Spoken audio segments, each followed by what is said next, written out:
Yeah, But that's fair. I don't like Yeah. the amount of rolls Granny Cracklebones, Dr. Quasit, and a dead made in here. Oh, don't worry Whoa. about it. And I don't- Tolkieneth! Ah!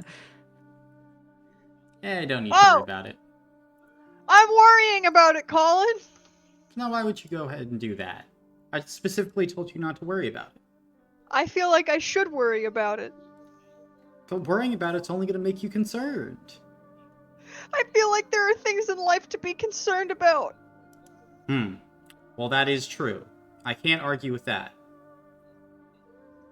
And I'm concerned about this. There's nothing Are to you be an adult? concerned about. Okay. Oh. What is the date we're on? The 46th of Lioneer. About to be the 47th. Thank you very much. It's the 14th of July, I believe. I meant in the game world. Is it not also the 14th of July in the game? It is the 14th I handle the of in-game July. time. Dalton handles real time. With our powers combined, I don't know. We're about as good as a watch. Can't With believe your you're powers the bearer of real time. That's really cool. With your powers combined, maybe you can make time real. Yeah, Dalton's I don't like, believe it. It's actually like July 17th, and we're just like, huh! It's July 17th. Oh no, I missed my brother's birthday. Oh. Hate No, to you see were it. there. Oh, I was there? Mm-hmm. You just don't I remember. went from Chicago all the way to his birthday? I mean, you would have been where you would have been. Oh, you tell me. You were there. Yeah. You're saying that you were there. That's all the information I had. Mm-hmm. I see. Anyway, yeah, speaking of July 17th, after I called UPS today, I got one of those silly, goofy texts that's like, you weren't there to sign for your package on July 14th. You must go and reschedule. And I'm like, today is July 14th. This is a spam message. Mm-hmm. So I just deleted it. Oh, I need to let my fucking dog in. She is Deleted trying to fucking break into my room right now. I'm so scared. But She yeah, just wants I posted- attention. She really does. And also my dinner. Aw. One of those more than the other, I think. I mean, fair. Yeah, I posted earlier today. You can see that I unfortunately the UPS lost my Lego set, dude. My freaking Lego set that I was looking forward to. I legitimately got a message from UPS being like, the tracking, it's like, oh my gosh, your package is gonna be delivered a day early, you know, on Friday, and then it didn't get delivered, and then it just said, we will give you a delivery updated date as soon as possible. And it's been like that for 3 days, and it's just been in Chantilly for 3 days. So today I finally called and was like, so is my package in Chantilly or what? What's going on? And they're like, so we haven't had an update on your package since Friday, so you need to contact the sender. To dog ate your homework. I opened the door and she was fucking gone. I guess she didn't want it that bad. Where the fuck did she go? Do you turn around and she's already at your desk eating your dinner? She's right behind me, isn't she? Yeah, so I've been going on Lego.com and looking longingly at the set that is not going to be mine for like another week or so. Looking hates so me. longingly. I want my plastic infused with joy, Colin. I think it's infused with crack, but Yes, whatever floats your boat. that's what I said. You need your macroplastics. I want my fucking plastics. I need them. I need to put them together and they fit and I go, oh, yay! Yippee! I take the things and I make a thing. And my brain go, yeah! Hey, Shannon, you'll never believe this. What? I just had a package arrive just now, so I'm gonna pop down and get my package. Oh my god, you're so lucky! If it's Legos, they're yours. What if it's your Lego set? My Lego set went to Colin Bunn. It's like, aren't you in Virginia Beach? It's like, how would they get from Chantilly to Virginia Beach? Car, probably. Maybe. Allegedly. Allegedly. Allegedly. Allegedly. So, But- fun fact, I get like 30% off Legos at my job in store. So, So if you would true. like, I can kind of hook you up if you want. I'll be your Lego guy. My Lego book guy, my beloved. Your Lego book guy. Hello, Jameson. Hello. How are y'all doing? Doing good. Well, doing Okay. bad. I don't have my Legos. Colin stole our Legos. Can you believe that? I'm quite literally Legoless. Oh my god. That's so sad.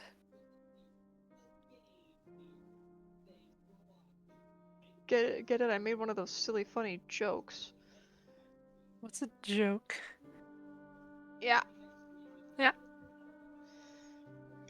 So Granny crack her bones. What about her? Apparently, she wants to go get us, and I think we should put her in a cage. A Yeah, magical cage. I'm also a fan of the cage. A we magical love the cage. so that we can get her dagger somehow. We don't really know how yet, but I think she will be a lot less dangerous if she's in an anti-magic cage. Like, maybe we can bargain with her somehow. She's probably not gonna give up that dagger real easily. Enough bargaining. If we just find a second, more powerful dagger. We do need to I get think that. the issue is, well, I guess I don't know how much notice we have for the attack. Mm-hmm. If we had enough notice, we could build the cage. That would be great. But if she's like rolling up on us like 20 Yeah. minutes after Gwen finds cannot- out, We cannot If do that. she's on our doorstep, I Yep, might not she's- have time. Sorry, gang. Yeah, she's on the Oh. doorstep. Fuck! yay! Shit. Oh, can we ask her where all the Breestones are? We still need to figure that out. I mean, I'm we. gonna I wonder kill if all of somebody you. knows where the Oh, no. fucking Breestones are. I don't know where the Breestones are. We need to ask. I need to ask where her. He's Breestones gone. are. Oh my god, you killed Dalton! I killed him. If you can just mark on our map where they are. Yeah, can we get her to like put it on the map? That'd be really helpful. God, I wish we had a visual reference for this. That'd be great. I just need to look inside her pockets to see where her Breestones are. What if the real Breestones were inside us all along? They're inside Wouldn't you. that be wild? Wouldn't that be crazy? Hi again, Dalton. Hi. Did I kill you? Hi. Is that what... I think Colin might kill me. Oh no. Yeah. Uh, Death and You or darkness us? in my heart. For all. Well- For all. I'm equal opportunity. Well, my cage idea was my best idea. So No, that's Deece. That's Deece. I liked the Piero with a gun idea. that's pretty good. Can he hold a gun? If you make it small He enough. better, he's your Make it son. I made him a small sword. Maybe I can make him a small gun. Oh, so we don't have time for the cage, but we do have time for We have Pierre's time for tiny small gun. Well, That's priority number one for me. Sorry. I know I did suggest that idea, and I think it's pretty good. I think we need a really good third option. I still think the immortality potion could be fun. Or Yeah. it could be, yeah. A Or Luigi's Mansion style vacuum. that would make it really True. easy to grapple her and get the knife from her theoretically. So maybe we should load up the immortality potion into the fucking syringe or Deus Ex Machina. It's a gallon jug though. That's gonna Am be a I- problem. Oh, right. She has to drink all of it. So syringe Am I awake kinda yet, gonna be Colin? Please? No. Oh. No. You. Well, good luck, guys. This isn't about. You're not sleeping in the traditional sense. You have kind of left your body. Can I return? We'll see. Oh. Oh no. That's something that we'll figure out right now. Caleb, would you do the honors of giving us the recap? Oh boy. Absolutely. Alright, so once upon a time, we kind of picked up in the aftermath of lobotomizing a woman. We kind of asked Gwyn if she was alright, and she was just like, you know what, let's just go fix Alfie's necklace. Let's focus on that. But she got kind of talked into saying some words about Morgan, and so we kind of had that quiet moment. And then we tried to go down to the lab. Scrumbimbelows didn't want us going anywhere without Morgan's authorization, so we had to walk her down with us. And we went down to the lab. We did check out the third floor on our way down. It was neat. A lot of drafting rooms and stuff like that. We got to the lab, looked for some information on like how to deal with the Scrumbimbelows, and found a lot of archive crystals. Gwyn was able to kind of shut down all the temple's defenses, what we thought was a good idea at the time, including the Scrumbimbelows. Those guys are all on standby now. Then we started with the archive crystals. First up was Astrana. Morgan didn't really know much about her that the party didn't already know, except that there was a strange burst of energy in Geldorf when Gwyn tried to take Alfie with her, but I'm sure that means nothing. Let's see, we also Anya did a little bit more research about the Vel'ki. Gwyn learned a little bit about herself and found out she had been powered by red spiral reactions before. Alfie did some digging into the Gelid engine and found out some stuff about it which thirsts. Not a lot, but it doesn't sound great. Jericho's archive crystals actually talked a lot about Lavinia, and it turns out she's being hunted by the Flesh Tithe, which Jericho isn't happy about, understandably. We grabbed a bunch of items and started on upgrades. We dicked around with a magic lamp for a while. God bless Lonzo, that's our best friend now. Gwyn tried to visit Lavinia with the Dream Sand, but didn't use the Breeze Stone. After a couple nights, she did get in successful contact with Bran, and he said Lavinia's with her, and he thinks she's safe for now. They didn't have a very good connection, though. It was kind of like the very first time she contacted him, where it was really like vague and shadowy. Alfie also decided to use prophetic dreams on the sixth night to figure out what was up with their galaxy. They spoke very briefly to Honora, and when they asked her where she thought they were, that was when the galaxy started opening up more, I think. Mm-hmm. That is correct. And so, we begin this session with Alfie, you and Honora in a galaxy. As stars tumble past you, all swirling color and light, a beautiful field of sensation. This place is cold, frigid, although in space there is no atmosphere. You cannot see your breath, but yet you feel it. That sinking deep feeling that washes over you. Honora is next to you, grabbing on to your arm as you tumble through this space, this infinite vast galaxy within yourself. Planets, comets, asteroids flying by you. What are you doing, Alfie?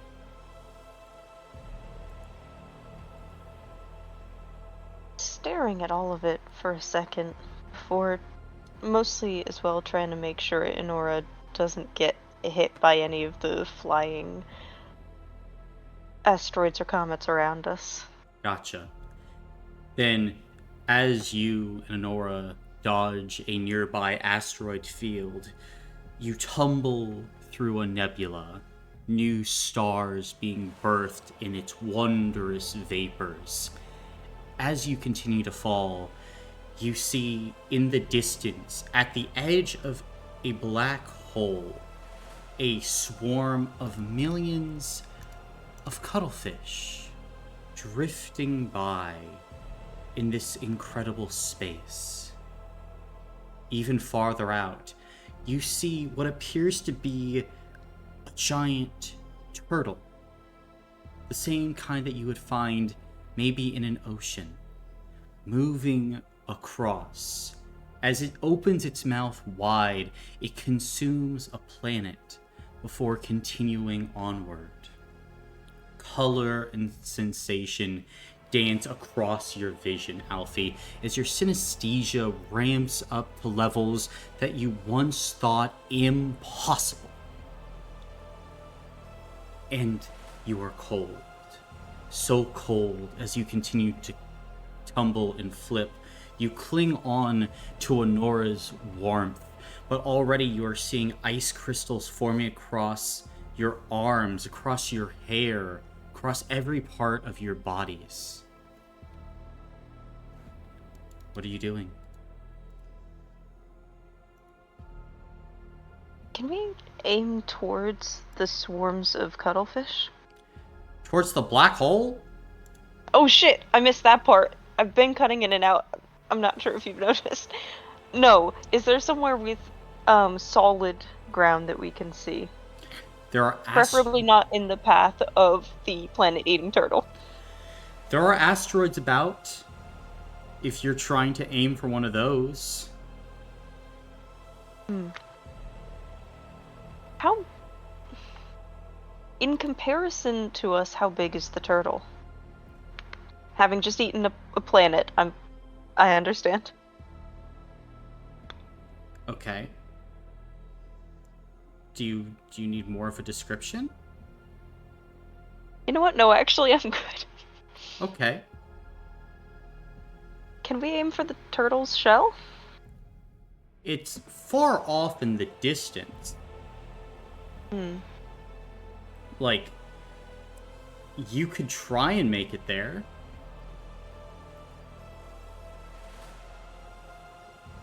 Anywhere that is not near the black hole, I think, might be best. So let's start heading towards the giant turtle. Okay. Go ahead and make a physical check.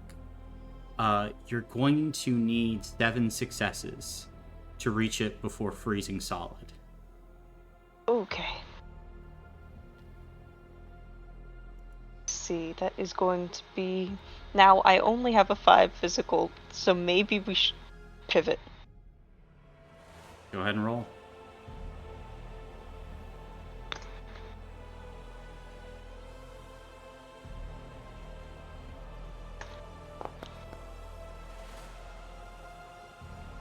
So, instead... You know how... Oh man. You know how when comets kind of blaze through a particular atmosphere, they create this kind of friction that creates heat? Mm-hmm. Do we see any signs of that anywhere nearby? Any blazing, so to speak? The blazing from friction, no. As you are... Probably many other sources of heat that we can see visually. Well, as you are spinning out and forward, at this point, ice is covering most of your body, Alfie, as the shivers have stopped.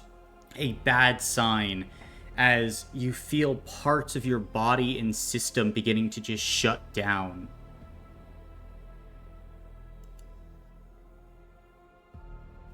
Inora, how do we get out of here? You brought me here. How should I know? I don't know. I don't even know where we are. I wonder if Fred can get us out. Or if you can talk to Gwyn through her. And at this point, Honora Assemblies. passes out from the cold, just kind of like slumping against you. Alfie's just kind of holding her. Is there... There's no way that I can think of to exit this place to wake back up and pull back into my body. I mean, if you can think of something, go ahead. You know how somehow Inora was able to talk to Gwyn through the machinery that she made? Mm-hmm. Can I try calling out through that? Through what? The machinery? Yes. I don't know what connection Gwyn had with it, but is it something I can figure out how to call on? If you can do what Honora did to connect to the machinery, of course.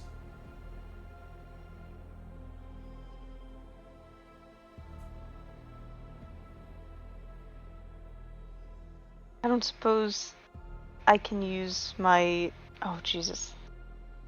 It's gonna be the stupidest sentence I've ever said to you, and I'm so sorry about this.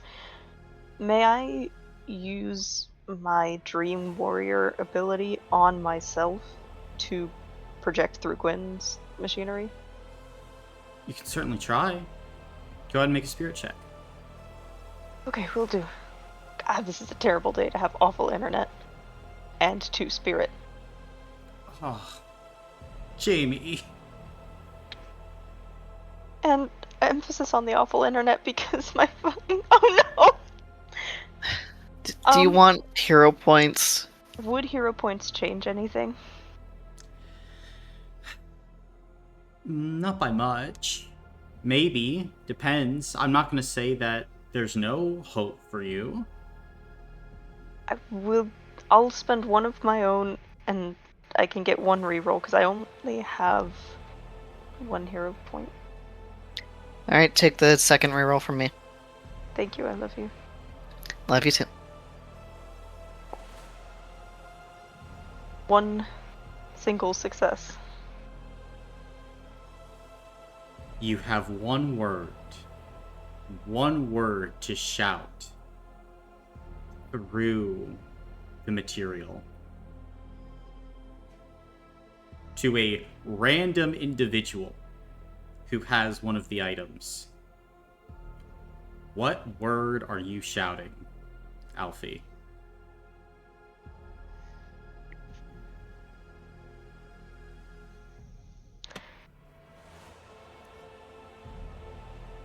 Awaken.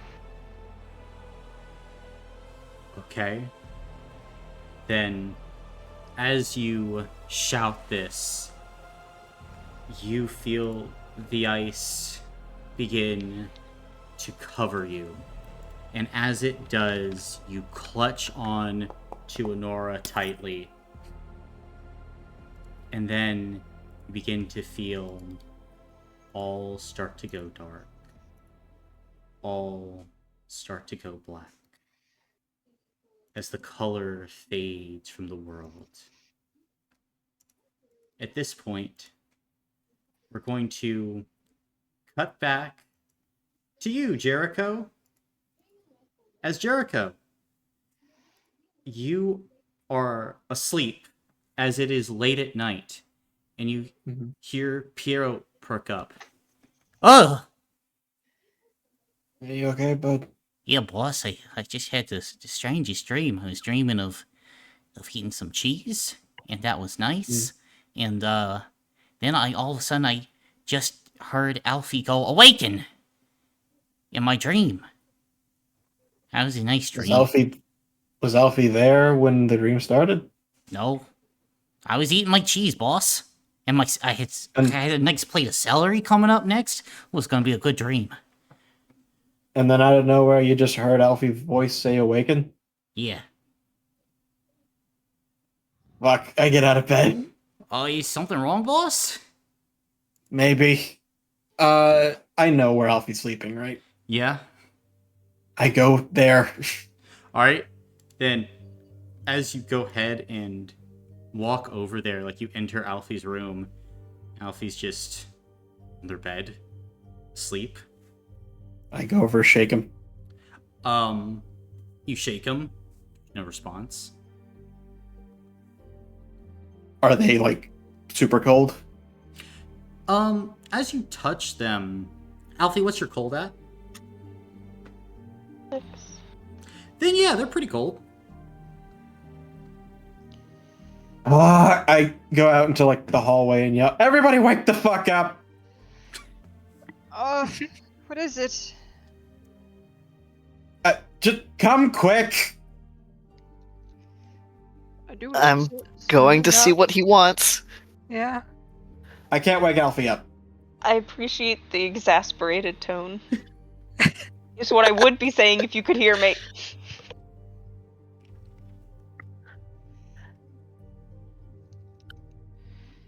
When everyone arrives. Yes. And I say, I can't wake Alfie up. Is this their cold thing? Do we need to get them warm again? We can try, did your mom have a flamethrower by any chance? I don't know. Do we have any of that sunfire resin first? Looking around, Anya, you have not found any additional sunfire resin. It looks like it was something they specifically procured, like they didn't have it in stock here or anything. Oh, shoot. Alfie has 2 ounces in her bag. Well, yeah, I figure Alfie has some, so I check their stuff. Yeah, then they have some. We got this much. Do we think this will help? They're not. Are they breathing? They are. They're breathing comfortably, fine. Can I go over and like try to open their eyeball? Yeah. As you go over and you open Alfie's eyeball, it's not Alfie's normal eye color. It's like kind of like yellow with flecks of blue running through it. And the eye is looking around almost like it's looking at things. I shut the eye. Do we know where in their body the Gelid engine is? No. Or is it just them? Mm. I can try. I don't want to hurt them, but I mean, maybe burning them could startle them awake? Is there like a accessible roof or balcony? There is, yeah. Maybe we take them somewhere exterior and start setting a fire?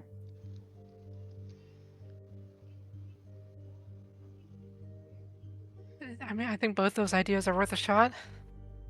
Yeah, I was thinking more like actually, direct contact with them. Okay, give it a shot. Okay, shit. Jamie, I'm sorry. I'm gonna, I guess, place my hand on their chest and try Pyromancy 1. Gotcha. Just aiming for something startling. Not trying to go lethal or anything, but... Okay, then Alfie, you lose a health block. Ah! Shit, sorry. As like Alfie's body catches on fire.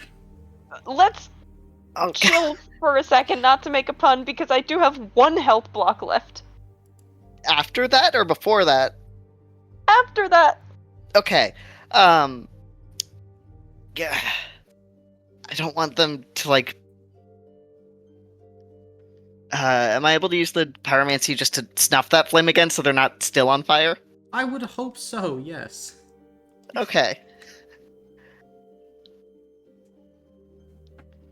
Did they like flinch or anything when that happened? Wasn't really a flinch.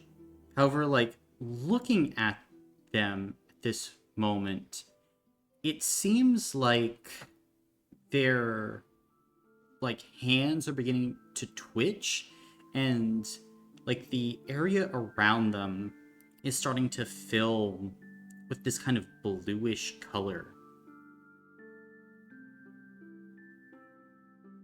Is it like a fog, or is just the stuff around them changing color? Just like the stuff around them is changing color, almost like there is a sphere of blue tint that is beginning to manifest around them.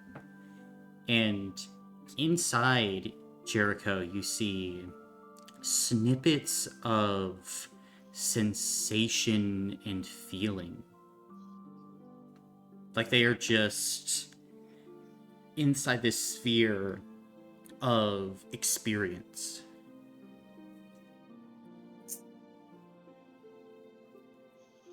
I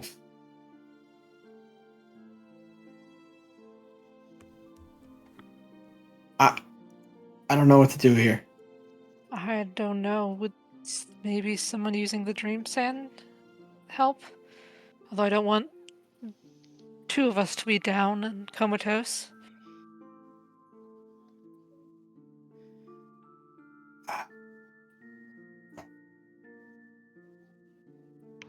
I mean, we could try that. Alfie didn't say they were doing this, did they? I don't believe so. Mhm. Yeah, out of character, I feel like that's putting someone else in the galaxy is a horrible idea, but we don't know they're in the galaxy. Nope. No, we don't. Fuck. Okay, where's the sand? Who has it?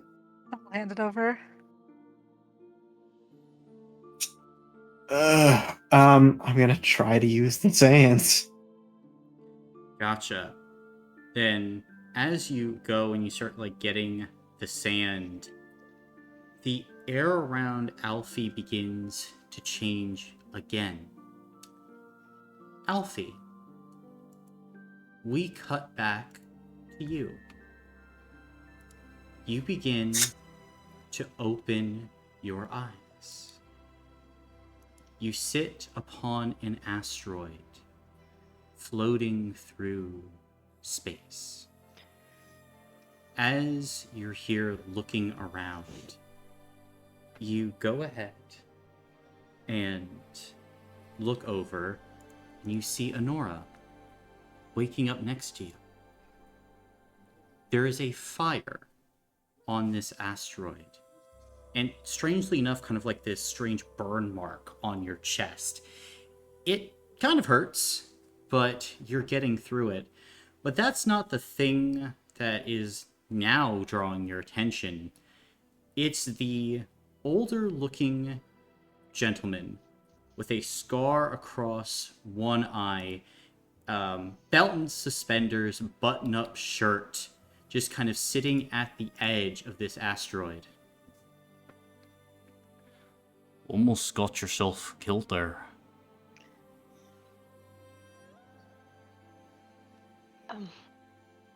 Thank you. Who are you? My name's Victor. And you are? My name is Elfie, and this is Honora. I know who Honora is. You can see Honora kind of raises an eyebrow. You do? Yes, I do. So you are the holder of our galaxy. It's a pleasure to make your acquaintance. When he says that, is he looking at Honora or at me? At you. Okay, I wanted to make sure that there wasn't some, like, insane level plot twist. It's nice to meet you too. How do you know about that? Well, most with any sort of sense in this galaxy know about you, about this, especially since it all is getting colder. Much colder. Oh no. Most of the galaxy is frozen solid. Nothing to do except wait. Hope. Got any way to reverse it, do you think? I would hope so. Comes down to you. Your ability to control this place. The frost comes and goes with you. The cold. I felt your hand pass through star systems before. With a touch, it all goes still. I know of places, planets. One day, it was like summer. The next, many hundreds of degrees below zero. All life stilled.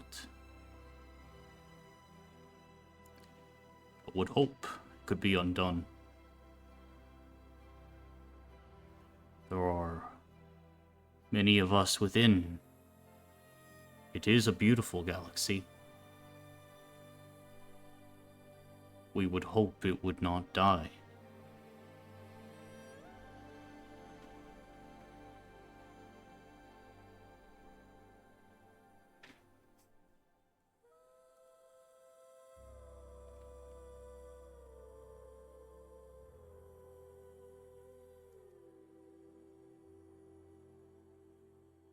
Could you help us?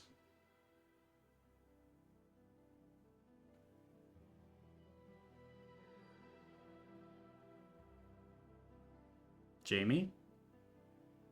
Hello? Can you not? Jesus fucking Christ, this goddamn internet is gonna make me go and fucking insane. Yeah, okay, I can hear you now. Oh, great! Okay, cool. So,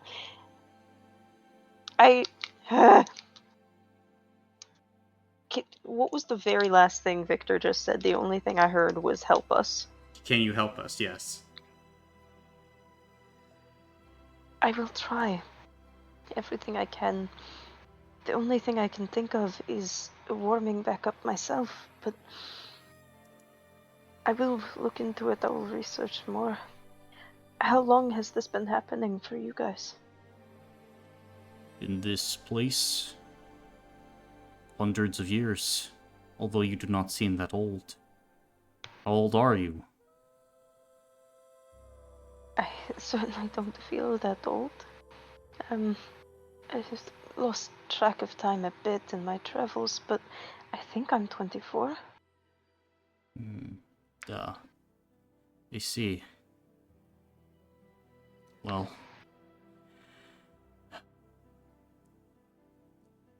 there is the nature of quintessence in this universe. The poles apart, heat keeps all cold. If you could use your quintessence magic, perhaps it would help us. if you could draw heat back to cold, back to worlds. I know it's a large ask. I don't know if you're powerful enough to do it, but I would ask it of you anyway. I don't know how to, but I'll learn. And he seems genuinely perplexed by this. What do you mean? You control the heat here. Yes? Not consciously, I'm not willing it to be cold. But you can use your quintessence magic to bring the heat back. Can you explain to me what quintessence is in this context? You can see he, again, seems very perplexed. Kind of massages his mustache.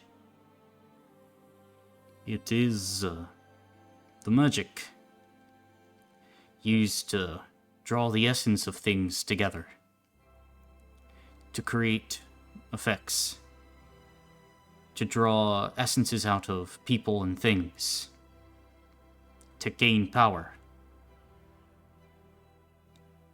It is the heart of this galaxy. It is magic itself. And as you're here, Alfie, it begins to dawn on you.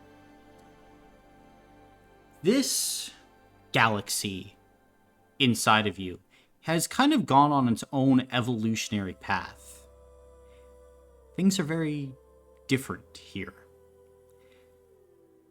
It has generated its own unique kind of magic, it seems.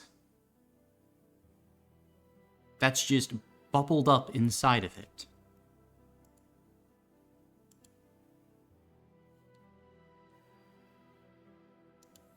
Do you know anybody who can teach quintessence?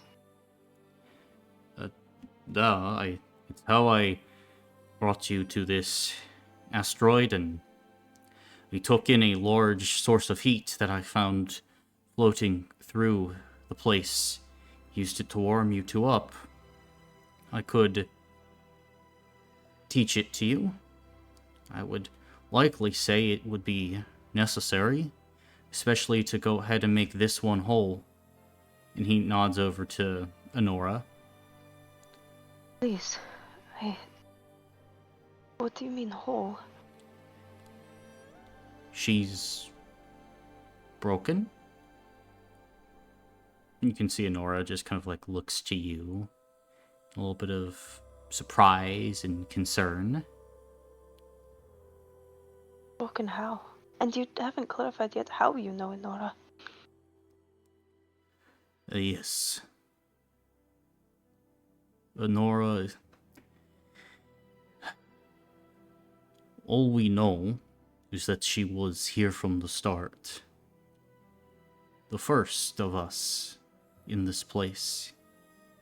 But as the galaxy has gotten more treacherous, as she ventured further out with you, she became more broken, hurt.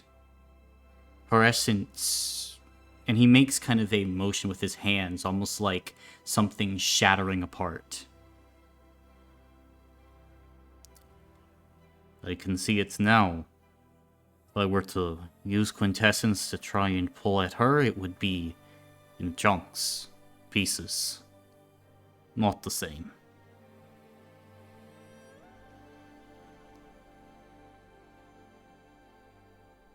Okay, so... Okay. And I guess she'll turn to Honora and kind of hold out her hands. What are you... What? You fix this. It's okay. I fix what? I don't feel broken. I don't think. Maybe. And Honora kind of gets this far off look in her eyes, if she's like trying to remember something. And it's like she just can't grasp it. I trust you, though. Figure it out. And we'll figure out this whole freezing galaxy situation too. And she'll kind of turn back to Victor. I don't know what quintessence is. Not fully. Where I come from, it doesn't sound like anything I really know. But if you can teach it to me, I would be most appreciative. I can teach it to you. If you have very few of it, if you would be willing, I would try and put the energy of my quintessence into you. It seems like you would need it more than I. I wouldn't. Yeah, but would that be okay for you? How would you get back to where you call home? I suppose I would wait here. My home is constantly changing as the frost and the ice keep on expanding through this galaxy. But it's here if I might retain just a small bit of it. We could retain with this fire. And perhaps even you could use a fraction of Honora's essence to keep this place safe. I could teach you how. Please. Would take time, but I shall do my best. But first, and you can see he kind of touches a hand to his chest and like seems to be focusing. May I give you my power?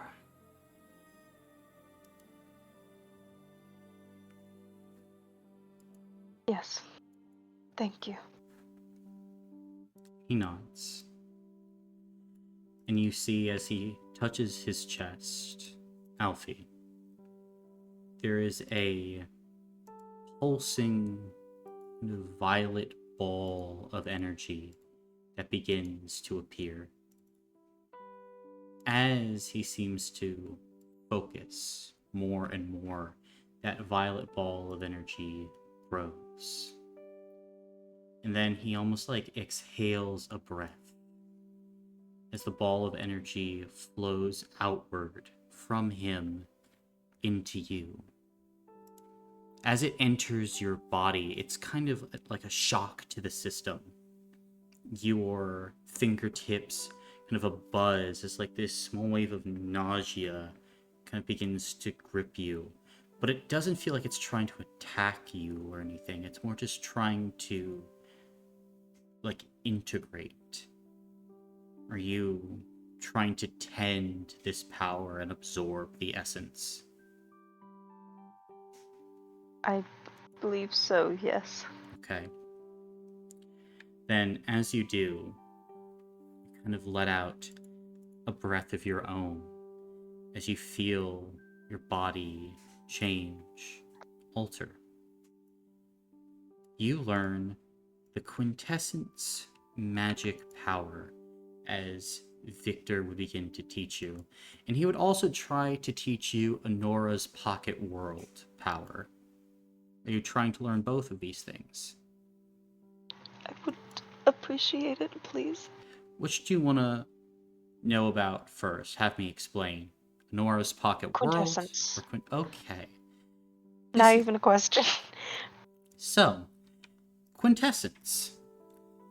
As an action, you can use your quintessence magic, and you make a physical or spirit special roll. Then, you gain random letters depending on the number of successes rolled.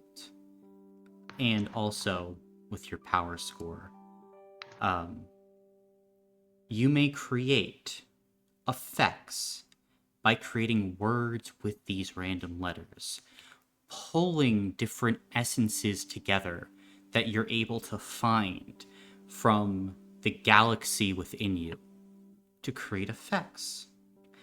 You can use this power a number of times per session equal to your power score.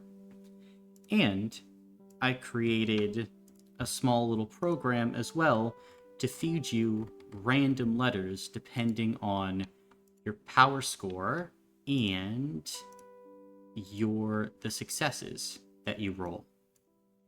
So let's see here.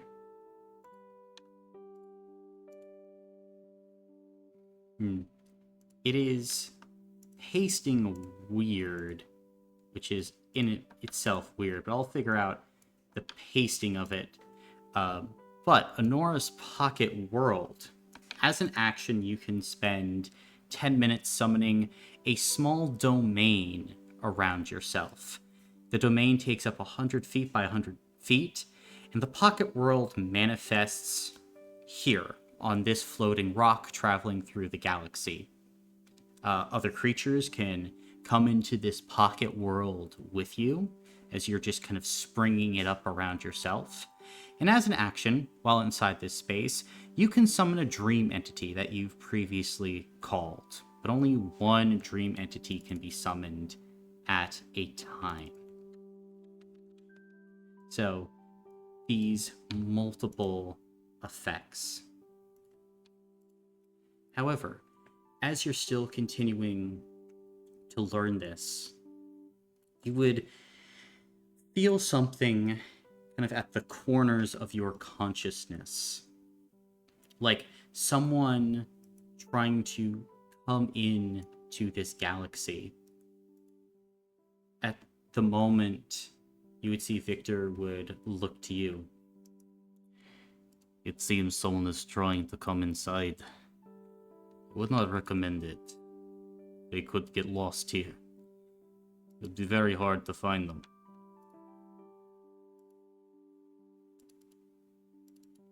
Do you know who?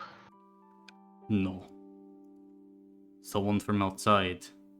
This is all I know. I have not the powers to check anymore.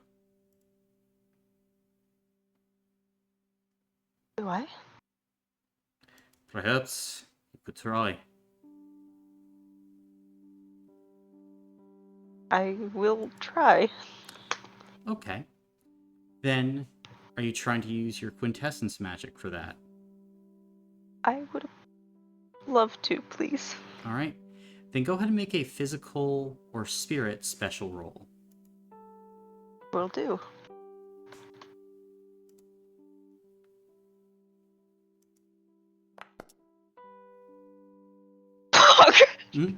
Well, you can still go ahead and open up the link and input your successes and power score to see what you get. Oh shit, my power score might have... Is it 3 at 11? Or is it still 2?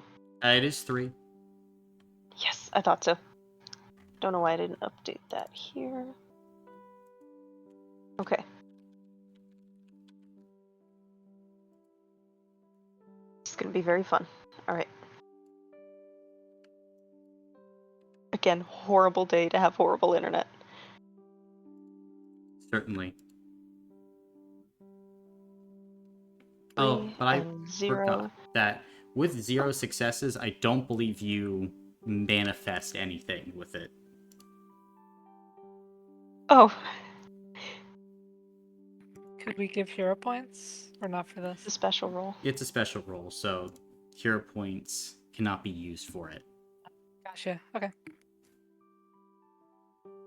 The launch button is not allowing me to do things. Yes, correct, because you need at least 1 success. Fair enough. So I'm shit out of luck is the answer. Mm-hmm. As you like try and draw upon the power, you are still so raw with it that you don't create any effect. You're not able to draw upon an essence.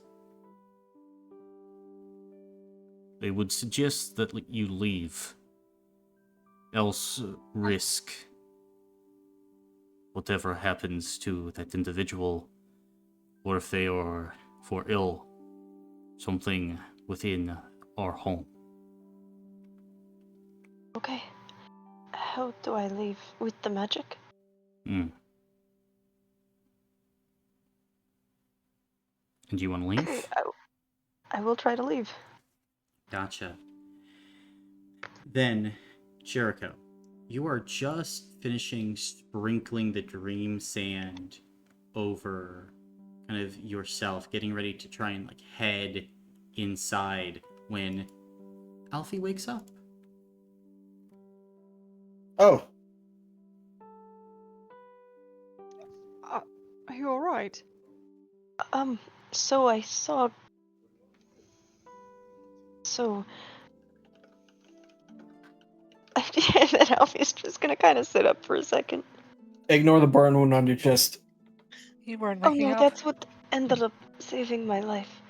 I think it was explained to me. I'm assuming that was you, Strana.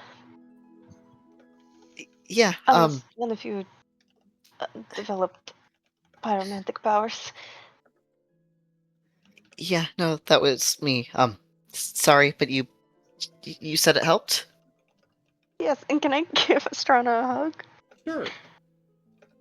Like, the Strana's hugging them back. Imagine She's that very hurts your relieved. chest wound a bit. Yeah, that's fine. I'll live, probably. Will you? Well. Anyway,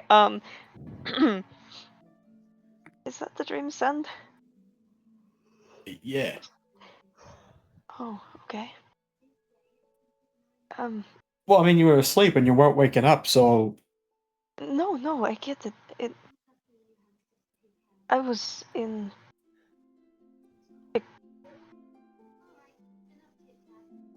Can I open Enora's pocket Yeah. domain?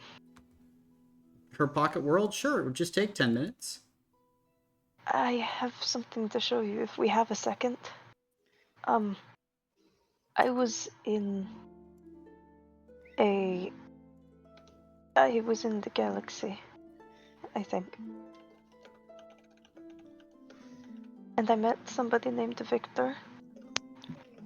And also he taught me some magic. One of which allows me to go back and take other people back too.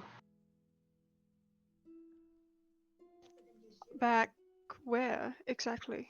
Like, Into the galaxy. what's it Apparently they're like? beautiful. But they're freezing, he said. Apparently their people know that I'm carrying the world. And I'm freezing it. Victor's asking me to help warm them up, but I don't know how.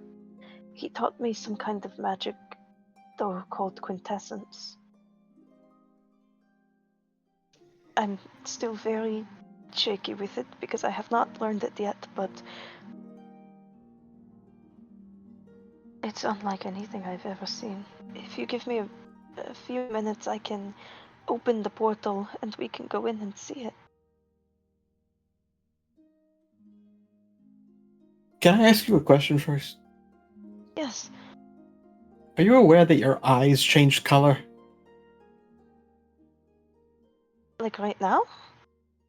Are they still? No. While you were unconscious, they changed. To what? Like yellow with like blue flecks in it. Also, they were active, like looking around and stuff. Oh, that's horrifying. Also, you turned the sort of immediate vicinity around you blue. Huh. We could kind of see stuff in it. It was weird. What do you mean kind of see stuff in it?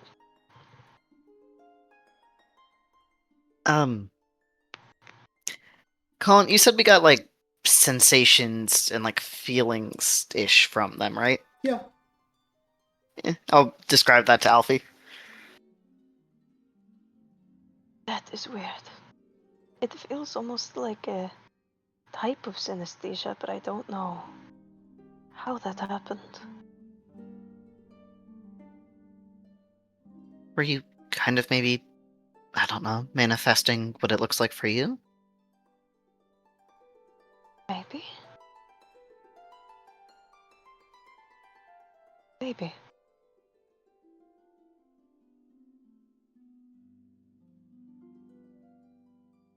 Maybe we'll do the pocket world, as he called it, another time.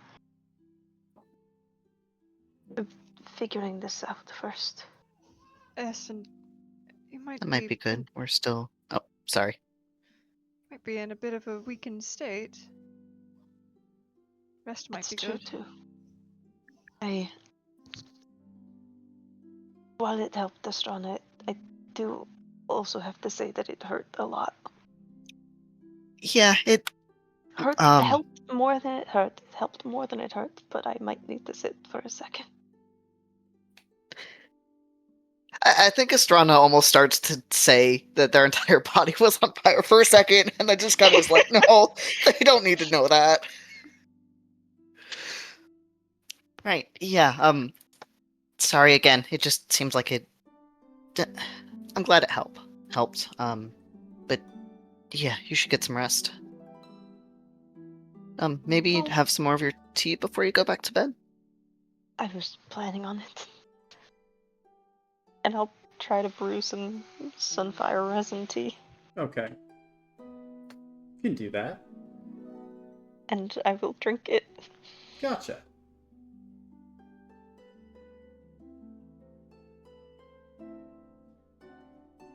And is there an amount that I can reduce my cold by, possibly? Are you using all of your sunfire resin? I have 2 ounces, and I think last time I used a 1 ounce and was fine, so I will try just 1 ounce at this point. Gotcha. Then you can reduce your cold by 3. Interesting. You know what? I'll use the rest of it as well. Okay, to 6. go down to 0 Mm-hmm. total, and then I will go back to bed. Gotcha. Yeah. How much did it reduce before? Also 3. Also 3? Yeah, Okay, I was it's worried consistent. for a second. I was worried they were, like, building up a tolerance or something. No. Okay. It's just the same as it always was. Microdosing on sunfire resin, so that way I can't even heal my own cold, and I just die instead. Same as it ever was. Same as it ever was. Chat. Oh same wait, as it before I ever go was. back to bed, I'm gonna turn back around for a second. Wait, who? What? I did try to send out the message through some of Gwen's equipment. Who ended up getting that? Piero got it. Hello. Can I give him a... Piero, may I give you a kiss on the head? As a thank you. Sure. I'm not cold anymore. Okay. And I will hug him and give him a tiny little hug and then a kiss. Okay. Thank you. Yeah, no problem. You are the world's greatest threat. Across all worlds, and I should know I've been to 3 of them now. Oh, I mean, yeah. I mean, no offense, but, I don't think any other rat could have, taken down Gwen. No offense, Gwen. Oh. None taken. And Nora will be thrilled to know that you got the messages again. Yeah. Well, she didn't seem, that hot, last time when I was getting the messages. It feels like I was kind of annoying her a bit, but I'm glad. I guess she's happy now. She's good. Yeah. I'll see if I can make you a hat at some point. Would you like a hat? Or celery? I'll take celery. Yeah. I'll find celery. Oh, what? Thanks. Plus, the clothing making is my business. And Alfie's gonna gently hand Piero back to Jericho and then whisper to Anya, yeah, I was gonna ask you to make it anyway. And then take credit for my work, I see. So I could be yet another uncredited, unpaid artist, I see. Well, consider it like... Can you do things like ghostwriting, but for fashion? Ghost tailoring? You want it to work for exposure? I think that's just called stealing credit. Stealing?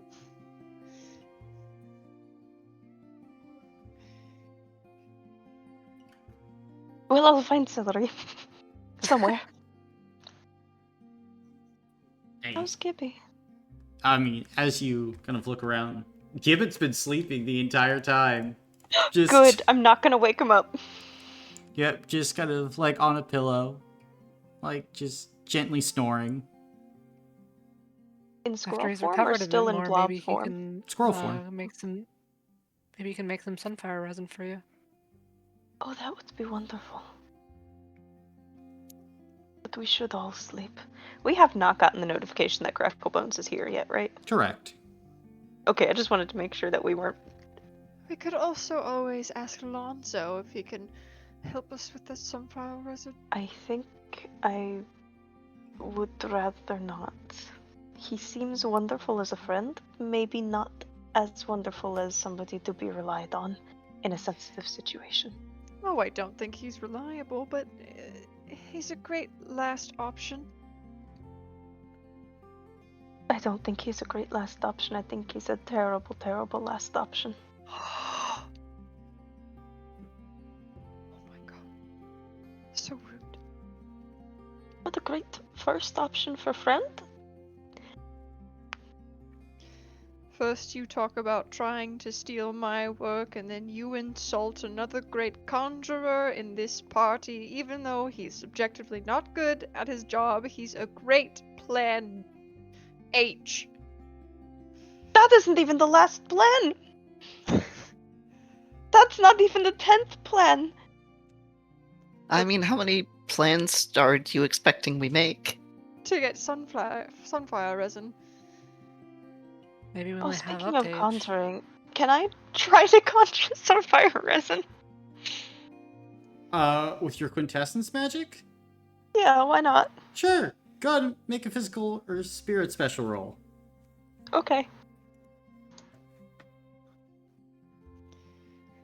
Damn, bro went to sleep and can suddenly start conjuring? That's crazy. Fuck.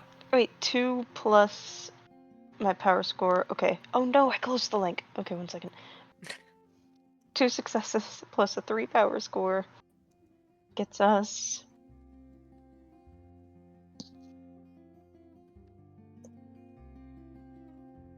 This is really cool. Thank you, by the way. No problem.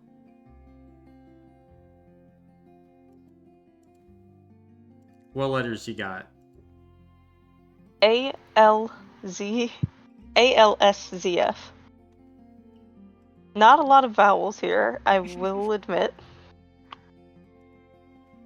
They have to be comprehensive words, right? Yes. Has Can't to be a just be word. nonsense. Has to be a word, at the very least. If you got a T, you could do salt. If you had letters you don't have, you can make more words. Can I help you? I'm trying to be an optimist over here. I'm sorry, King. I love you. I love you too.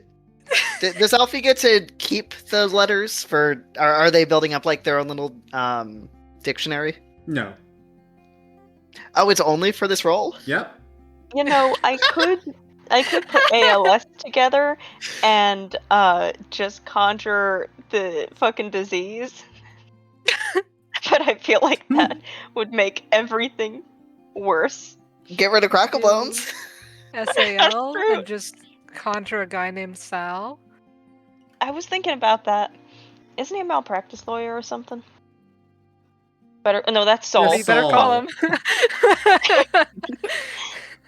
him. You could learn American Sign Language. That's That's true. You can make true. ASL. Get I your feel like alphabet right. Does that make America people. canon? I feel like Yeah. we're forgetting about Z and F here too. You Z. can make Freddy Fazbear. Yeah, can I create a giant teddy bear named Vaz? Let's see. Granny Cracklebones might be at your door, but what are you going to do if Freddy Fazbear is running down the corridor? He's going to put We you in need an to put endoskeleton suit. Randy Cracklebones in the Springlock suit. Dude, it's a great plan. Alright, this is gonna sound really, really stupid, Colin. But this Okay. is the only thing I can think of at the moment, and I'm so sorry. Can I put L and A together to create La? And just have a tiny little music, one note ring out? What Sure. about Los Angeles? I thought you were gonna ask for Los Angeles too. Just a single music note rings out in the room. A single angelic note. Exactly. As, like, Alfie, you kind of reach out and you feel like you connect to someone within your galaxy with a talent for music. You pull some of their essence out, and as you express it, it's kind of shaky, but you're able to manifest music. Well, I was hoping for sunflower resin, but that's a close second, I suppose.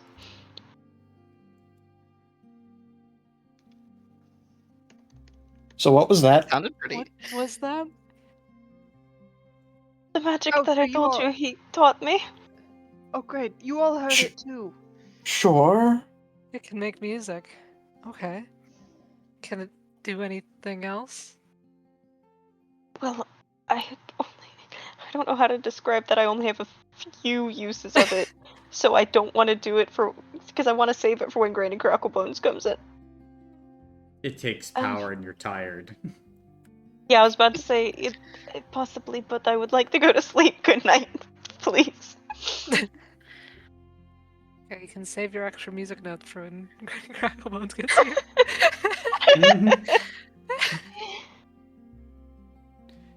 That are you all heading to bed? Yeah. Could I talk to Gwyn for a second? Sure. Hey, Gwyn. Oh, hello. I'm sorry to bother you, but it kind of seems like with your Breeze Stone, you're the only one of us who can use the Dream Sands to contact people outside of here. Oh, yes. I want to contact basically anyone you guys want to. I can only do one a night, unfortunately, and I might need to contact Bran again because I think he should know about Morgan, but Right. I can do it Yeah, for you as well. Right, thank you. Yeah, I mean, Jericho used the sand tonight anyway, but I wanted to ask if you could maybe try to talk to my mom, after you've talked to Bran. Of course. Yeah, absolutely. Anything you would like me to say to her, I will. If you can just tell her that I'm safe, I'm okay, we're trying to find a way to get home. Also, she might yell at you, and I'm sorry. She does get protective of me, and so sometimes she gets, when she's worried about me, it can come across as her being mad. That's all right. But it's she's fine. she's really nice, I promise, and you can tell her that we're friends. I will. I look forward to meeting her then. Right. Thank you. Do you need more information about her? Like what she looks like or anything? I don't think so. I mean, if you'd like to talk with me about your mother, that's fine. But I don't think I need more information. I think I just need to know about her. And if I use the Bree Stone, I think I can reach her, or at least try. I think I shut myself down the other night, trying to reach Bran, but I'd hope that maybe I can use it to get us all home as well. I might only be able to take us to the Titanic ring right now, but I'm hoping to work with Bran and his team to establish a better connection, maybe somewhere else, get everyone home. Right, yeah, I mean, where on the Titanic ring? Is it only to Shavaden, Colin? No. No? Shavaden was never on the table. Oh, gotcha. Where was it that it was Drenth. connected to? Sorry? Drenth. Drenth. Gotcha. Yeah, right now we can only go to Drenth. To call in off the top of my head, would I know how far that is from Geldorf? From Geldorf? I mean, it's on Cost. It's basically on the complete southern side of Cost, across a mountain range. So, a few thousand miles. Just cross a desert, a mountain range, a forest, and then a river, and then open grassland, and you're there. Easy. Easy peasy. Mm-hmm. Just like when you called us neighbors.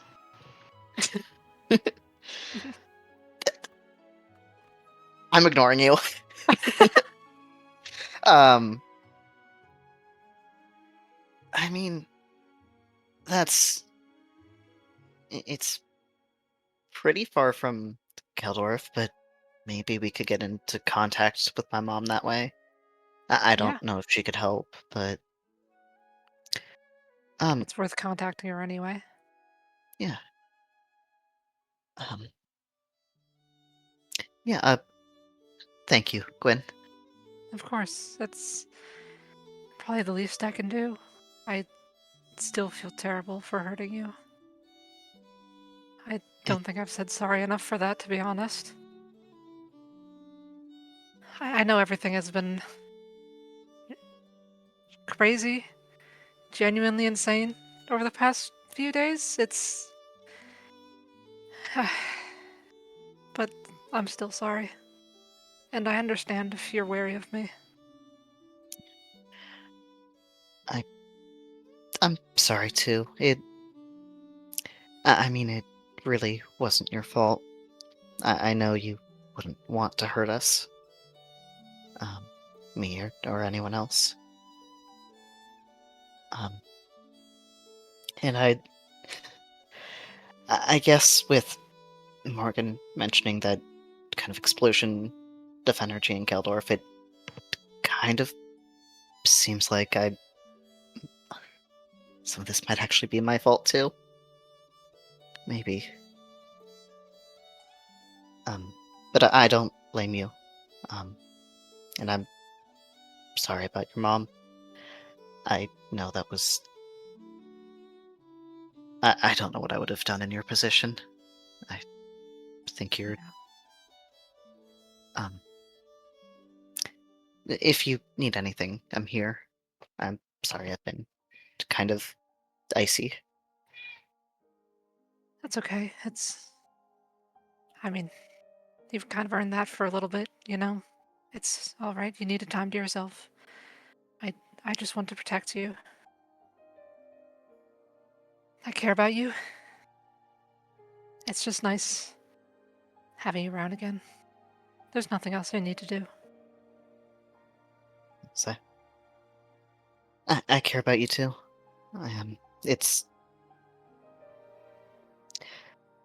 I'm glad I met you. Even if some things have been rough, I don't know. Don't know how we'd have really survived this far without you. Oh, I mean, I kind of got us all into it in the first place, but I understand what you mean. Yeah. But still, you have protected us so far, mostly, and when you weren't, it really wasn't your fault. Thank you. That truly means a lot coming from you.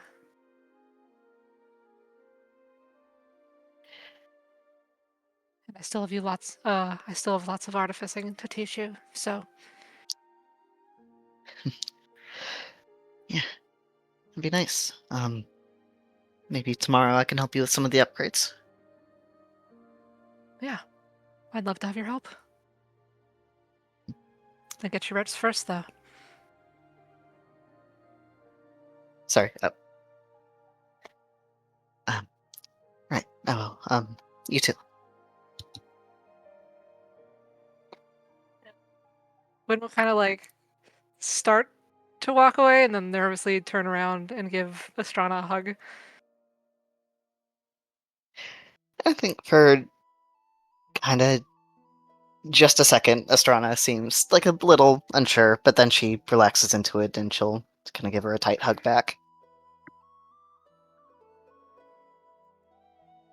She'll pull away and just say, "Right, get your rest then." And then she'll actually walk away to go to bed. Gotcha.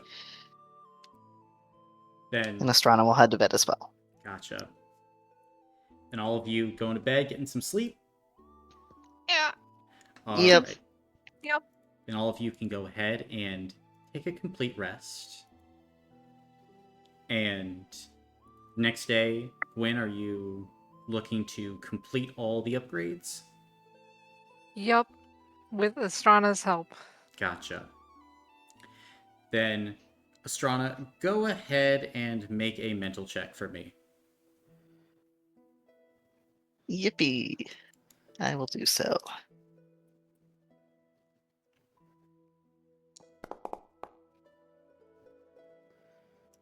I'm gonna hero point those. Okay. Wow. That's gonna be 2 successes. 2 successes. Very nice. It's still enough to like cut down on some of the work and labor as you're able to go ahead and help Gwyn with everything they need for the workings on of like the upgrades, the items, etc. As this is happening, Jericho, Anya, Alfie, is there anything you guys are doing this day?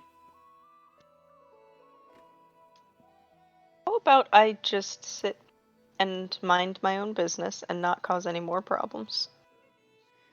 I will feed Gibby, He'll and I be will very pet him happy. very gently. Okay. He's very happy. Oh, He's very content. Gibby, I have a question. Meh. If you're not too tired, are you Meh. able to make some celery? Meh. He just kind of looks at you with those big, wide eyes. And can I give him a kiss on the forehead? Mm-hmm. He'll go, meh, and he'll just start floating around your head. I will find something nice to feed him, probably raiding the kitchen. Okay. Do you find celery in the kitchen? Oh fuck, wait, do I? Yes. Yes, you do. Okay. You do find I'll find celery in the celery. kitchen. You defeat the celery to make So Feed infinite Gibby the celery. celery and ask Gibby to make you celery using that celery. Yeah, so just quick I'll question. pocket the celery, Can we then just I'll- mark it on the map where the breestones are? Can, I don't... can we mark on the map where the die. celery is? Gibby, can you generate a map of the breeze? I will give Gibby a nice plum. All right, Gibby, generate a map of the Breestones with this celery, then give it to Lonzo as a reference so he can tell us where the Breestones are. And then ask Lonzo for some celery. Um, I do have a genuine question. I think you said we found blueprints of the tower that told us what was on each floor, right? Correct. Do they say where the Can we know what's on basements the other floors? Yep. So 4th floor is guest room. 5th floor is the prison. 6th floor is the scrimshaw holding floor. 7th floor is the energy creation room. 8th floor is the battery floor. 9th is the personal library and reference room. 10 is the storage room. The 11th is the roof.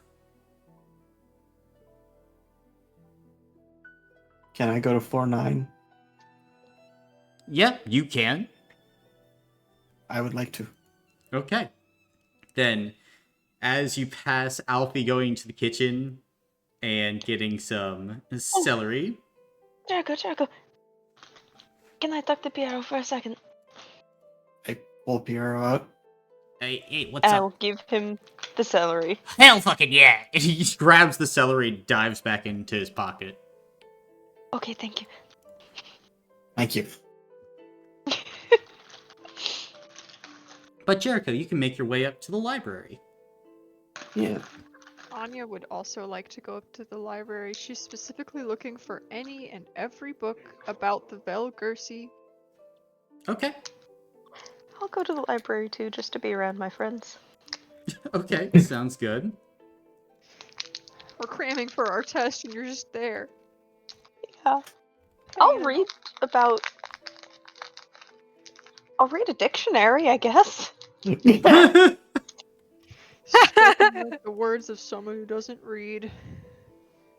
I mean, for your power, it's kind of useful. That's what I was thinking of. I don't know what the fuck Any you books guys are on. like winning Not at for Scrabble? Alfie. For Jamie, yes. Not for Alfie. Oh, true. Alfie feels a sudden compulsion to do crossword puzzles or word searches, and they don't know why. I just, God, this guys, is so I fun. suddenly... Next time people You're- do like Legiomancy or something, we should just make them do the New York Times connections. Guys, I can't explain this. I suddenly yearn for wordscapes. Maybe if I understand more words, I can understand more concepts. If I understand more concepts, I can link them together a little easier. A new word has entered my mind. Scrabble. Yeah, does Morgan have Scrabble somewhere? Like a board game I- shelf? Morgan creates the first phone so we can play Words with Friends. Speaking of, I forgot about the connections. That's a joke, I promise. I mean, I You have, didn't like, forget, 3 but I'm not hours. gonna do it now. But Jericho, what are you researching? Trying to look for? Yeah. I am... First, can I establish if all these books were Morgan's or if they essentially came with the building? Most of these books came with the building. Lots of religious texts here.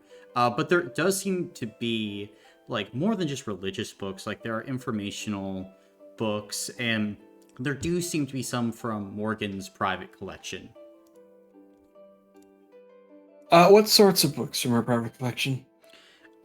Mostly material books, treatises on fabrication, like just general pieces of worldly knowledge. It's a very general collection. There are a few sets of encyclopedias that she has. Okay. Going into the stuff that was here already, can I find like a generalist overview of the religion of the Skybound Lands? Which religion? There are 3. Right.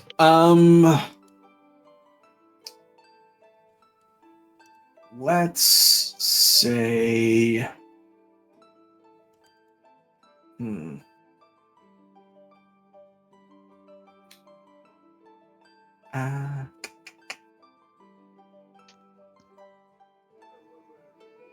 Let's say the Vel'ki.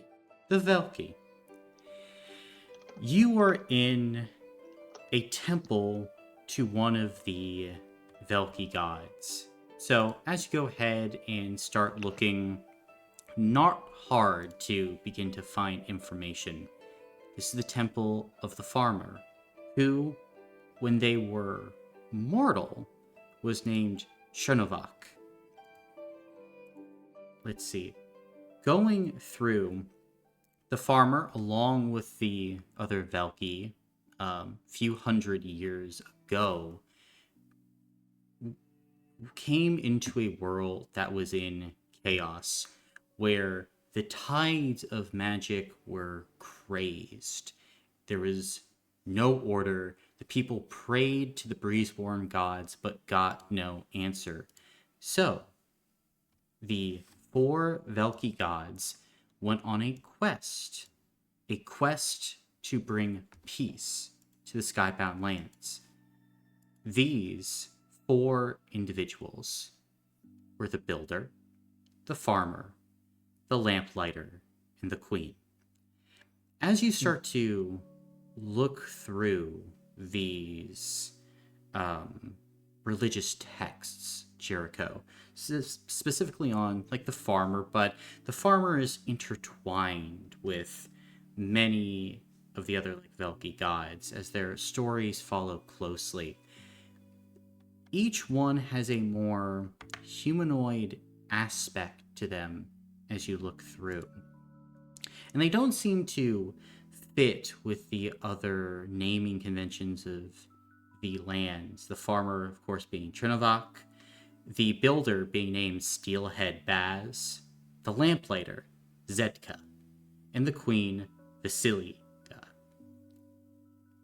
Their efforts essentially were able to calm the winds of the skybound lands, leading to an era of prosperity. The farmer themselves preached the necessity to look towards the future, to plant and then reap what you sow, hard work and dedication, but also to acknowledge the beauty of nature and to take in all that the skybound lands has. It is very obvious, given the people of the Tillages, that they very much so follow the farmer's teachings, trying to cultivate a beautiful land and a beautiful world.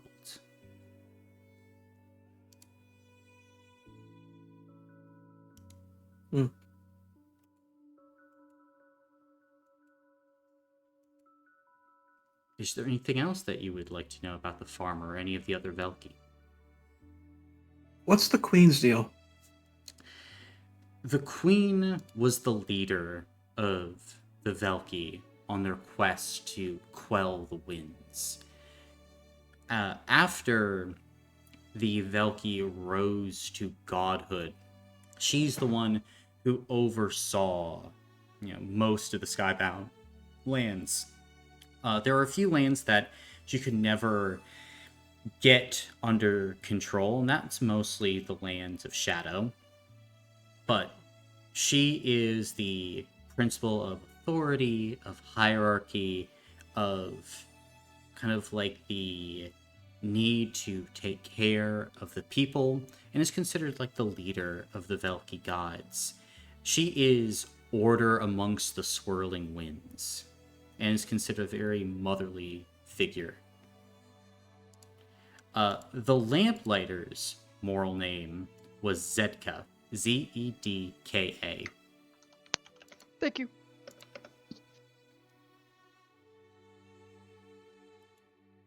Sure, let's go to the lamplighter next.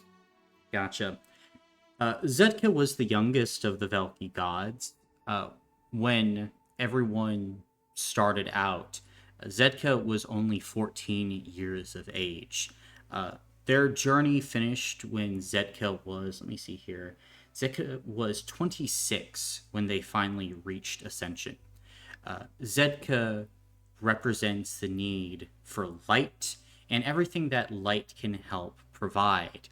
Community, like the ability to see the path ahead, clarity, once again kind of finding order in the darkness and chaos of the clouds that had settled over the Tillages and the skybound lands themselves. She is a god that many travelers pray to, and is responsible for the lamplighter temples that are scattered all throughout the Tillages and the Skybound lands, where travelers can go to for free, go to the light of the fire and the hearth, and find community and safety for the night. One of the most beloved Vel'ki gods, one of the most prayed to, and the one that you have thus far kind of experienced the most. Mm-hmm. Okay, and what's the builders? Steelhead Baz does not have many sermons dedicated to them, nor many priests or followers. And that's mainly because everyone is supposed to be like Steelhead Baz, who just put his head down and he built.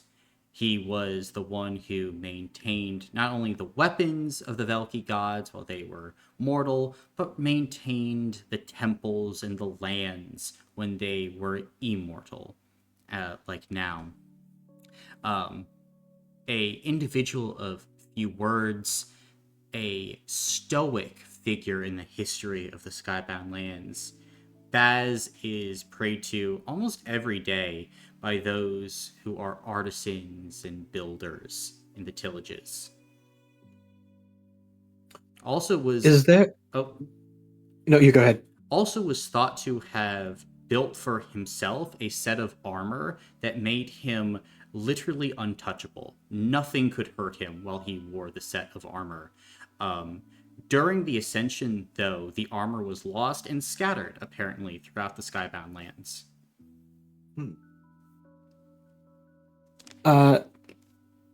Is there, I guess for lack of a better term, a heaven? Like, where do the Vel'ki supposedly reside somewhere now? The Vel'ki are supposedly reside in kind of like the sky, in the clouds, looking down upon the mortals as they help to shape all that happens in the Skybound lands. As for like what happens when you die, based on like the passages and descriptions that you're reading, it seems like the inhabitants believe that you return to the wind, that you grow and just become one with nature once again. And if you are particularly evil, you are like recycled. You fall to the ground once again as rain, and like your spirit is seeded into the ground, where eventually you find another host body and begin life anew. Kind of this natural cycle that is in tune with nature itself.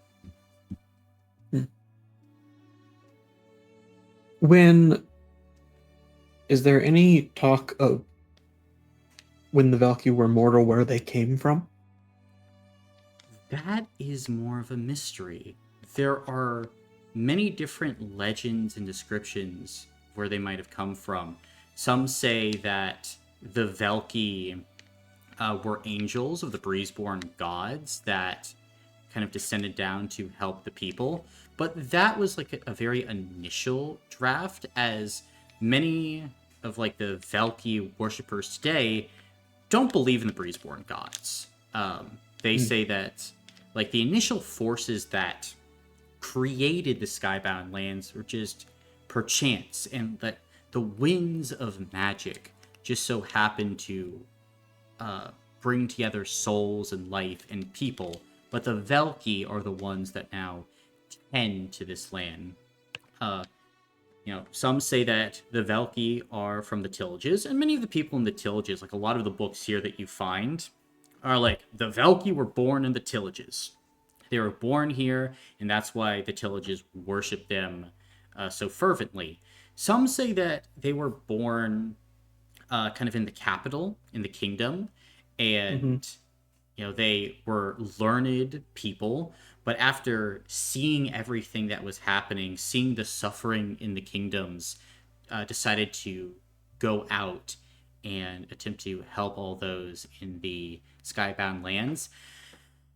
And then there's one kind of story that you find. It is in an old book, Jericho. a book kind of hidden off to the side that's kind of brought to you by Piero. And as you kind of open and start flipping through, it's a very different story.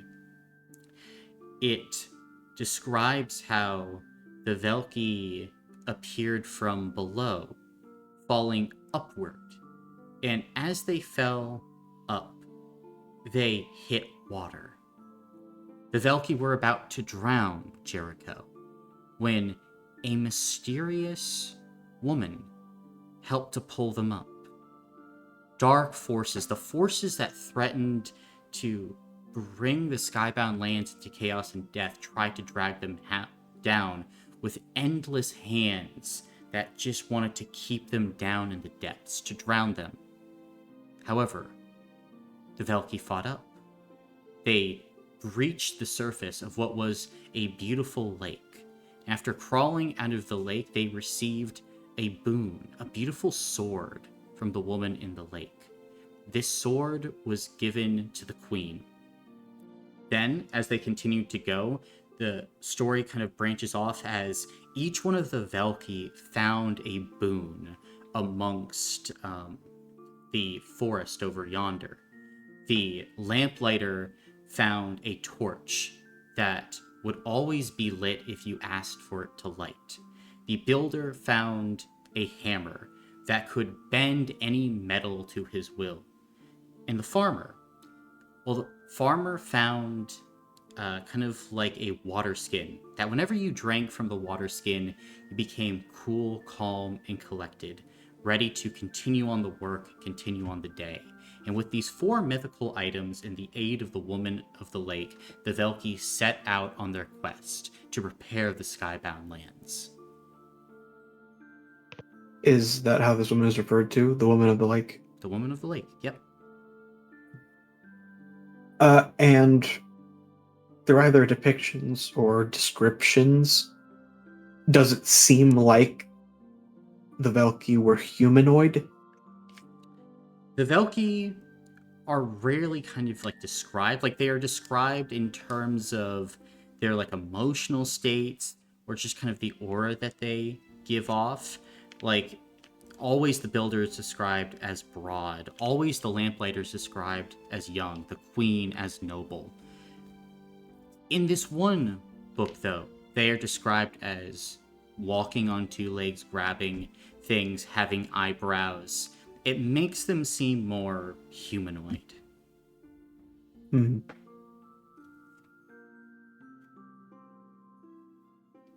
Okay. When did this happen? Thought to be a few hundred years ago. Kind of exact dates lost to time, but most of the books agree between 600 and 800 years ago. Okay. And their sort of worship kind of supplanted the Breezeborn god, not fully like replacing them, because some people still follow them. Most outside of the Tillages seem to still worship the Breezeborn gods. Well, at least in the kingdoms.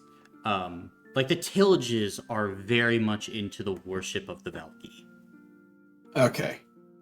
And this And is where worship of them elsewhere is less common? It's less common, but it exists. They are probably like the second most worshipped gods. Gotcha. So Breezeborn number 1, Vel'ki number 2, and Gunther number 3? Yeah. Gunther number 3 by a mile. Gotcha. Huh.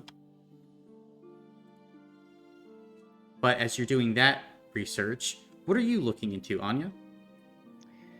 The Vel'ki, if there's any information on it, I just want to learn more.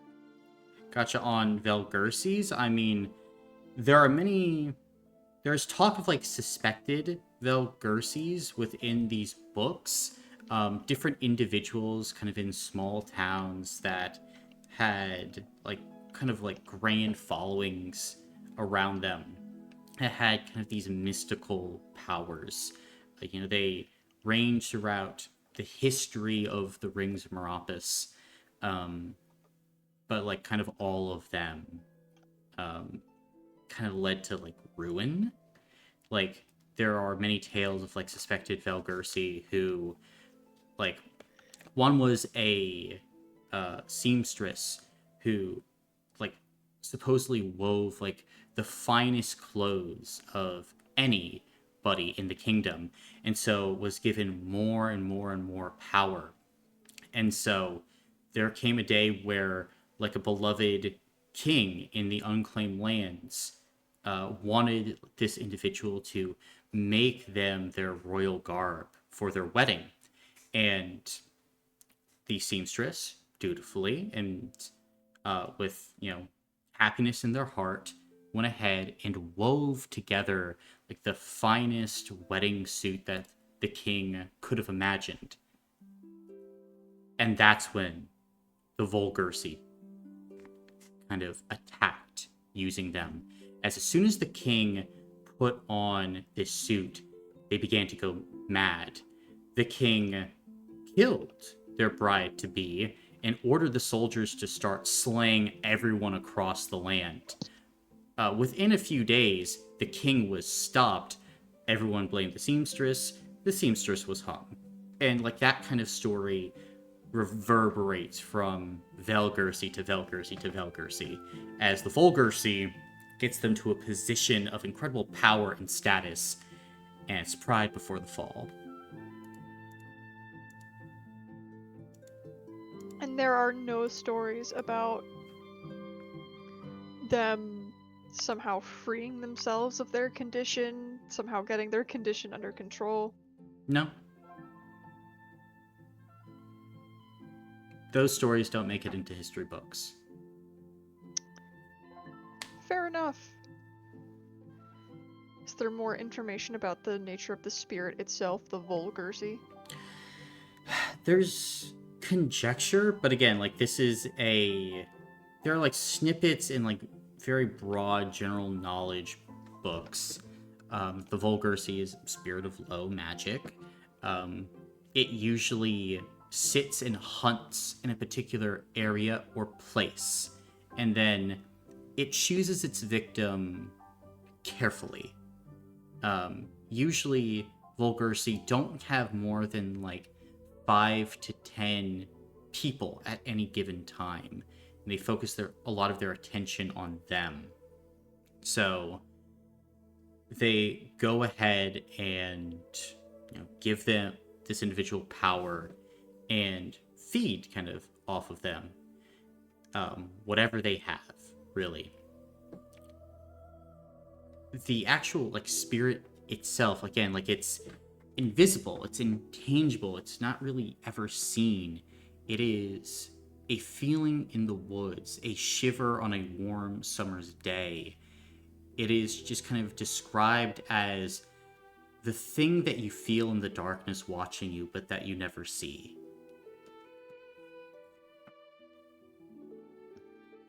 Very cool. Are there any consistent traits I can see in these stories of these people who are Vel'ki? Like, does it seem like there's consistent traits that are being targeted by the spirits? Potential. They target individuals with potential, with personalities that lead to forming emotional attachments and bonds. Most of them is like the powers that manifest. Powers of creation, giving, things of that nature. And then sometimes curses. Or those who have been bitten by a Volgersi can manifest bad luck, just as they can manifest kind of good luck and good situations for themselves. Okay. Is there any, like, loose paper around that Anya can use in like a writing utensil? Yeah. So what Anya is going to do is that she's gonna write, it's essentially kind of a jumbled journal entry at this point. She's gonna refine it later when she has like a better, probably like bound book, empty book to work with, unless there's already one of those in the library. Probably not, And no. I guess not. And she's just going to be writing down everything she knows about the Vel'ki, along with a journal entry where she's kind of like, I just found this out. I will retroactively put in more information about myself to sort of fill in the gaps, but I am determined to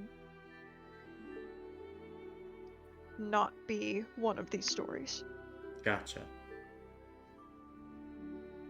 Then, as you're doing this, I'm assuming Alfie is still reading a dictionary? I mean, the problem is I had something legit, and then I forgot it. Okay. Oh wait, Gibby. I will try to convince Gibby to make some sunfire resin, if he's still feeling okay. Gotcha. What are you feeding him? I think we'll go take a trip to the kitchen and I'll make him a grilled cheese. Okay. You take him down, make him a grilled cheese sandwich.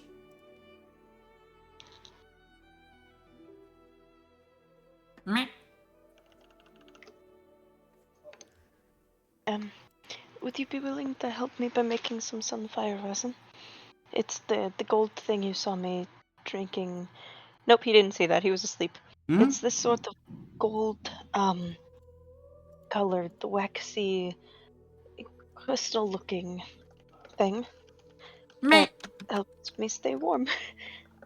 And the gibbet is going to eat the grilled cheese, and you can see they're kind of like bouncing up and down a bit. And as they kind of get ready, they open their mouth, and a stream of honey gets fired out at you. Oh god! I think Meh. he's gonna try to dodge for a second. Oh, It's probably way too slow. yeah, you're just covered in honey. It's Winnie the Pooh style. Is this Okay. happening in the library? No, The it was in the kitchen. kitchen. Oh, thank you. I appreciate that. Meh. Do you want to try some? And I'll offer him out a little bit to taste if he wants. Sure. It tastes good, especially with a peanut butter sandwich. And I guess I'll make him a fucking peanut butter and honey sandwich. Well, as he kind of licks the honey, you can see the gibbet goes, meh, and then like immediately like kind of like scratches at the tongue and like flies away. Oh, okay. I guess you don't like honey. He's allergic. Oh no, he's an infant! You can't give honey to infants under 1 year old or it'll cause a reaction! He is not an infant. He is supposedly kind of like an ancient god. But he kind I of don't- got like reborn-ish, I think. Like I think this might be like a new iteration of him. I guess I'm gonna go find a shower. Okay. And a laundry machine. Don't have a laundry machine. No! Gonna And have to I wash guess that I'll go shit. find... Yeah, fuck. I guess I'll go find a shower and also spare clothes while I do my laundry. Gotcha.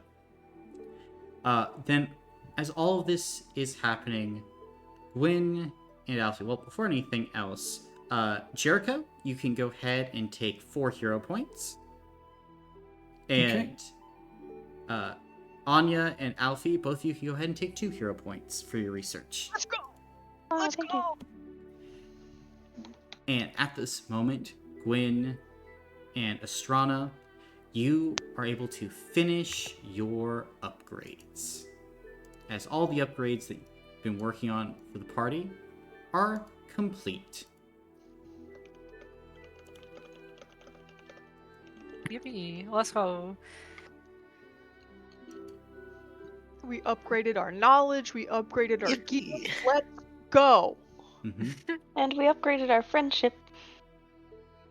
Except Yeah. nobody tell Anya that because it might go to her Vel'ki head.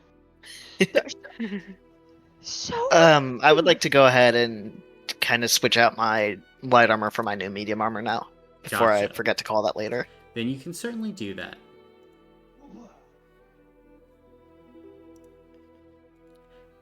Got the medium armor, everything else. And let's see. As Yeah. for Gwyn, your upgrade.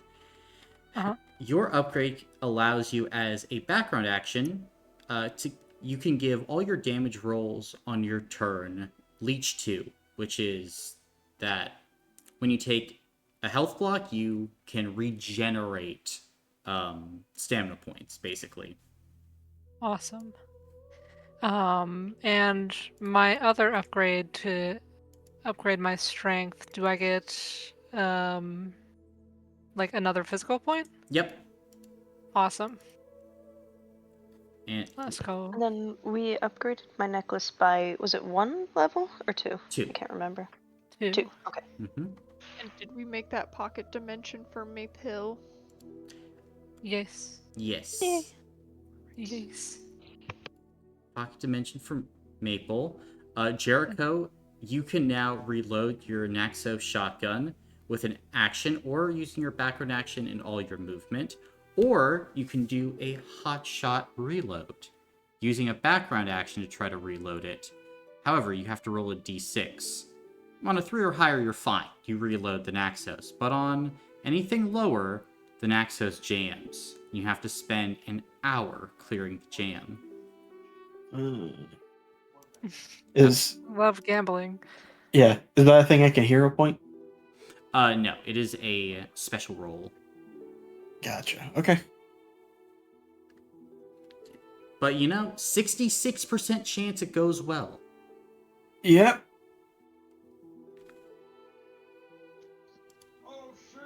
And as you're kind of distributing everything, getting everything ready, passing things out using kind of the dumb waiter system through the building, when you look around and you can see that the proximity detectors are going off on the temple because you turned off all the defenses. And it's only kind of like the basic kind of detectors left. And so as you're looking, you would discover that there is a large group of cursed individuals moving towards your position. Maybe at this point, given all the sensors, somewhere in the ballpark of like 100. Now, immediately you are activating the Scrimshaw bipeds and getting things ready so that you can go ahead and fend them off. Mm-hmm. They should be here in about 10 minutes. Okay.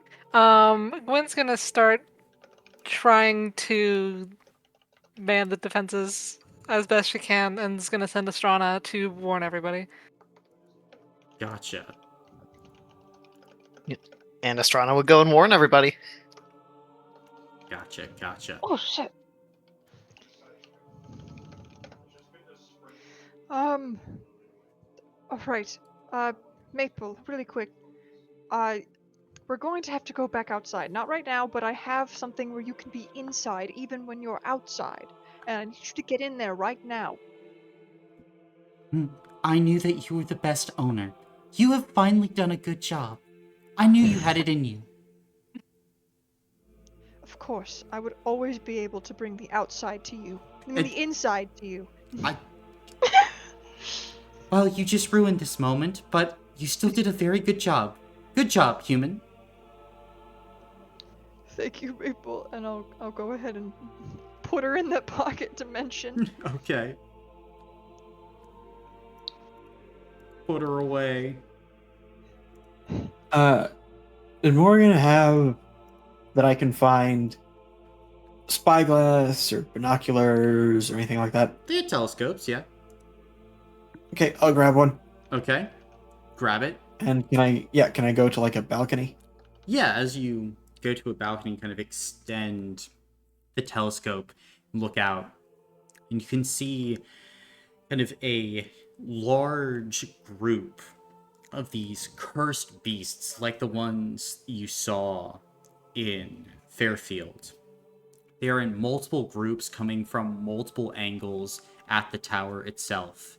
And as you're kind of watching, you'd hear the sounds of all these Scrimbimbelos starting to activate here. Getting ready, to defend this place. On their approach, are they in like hordes or like lines? More hordes than anything else. Okay.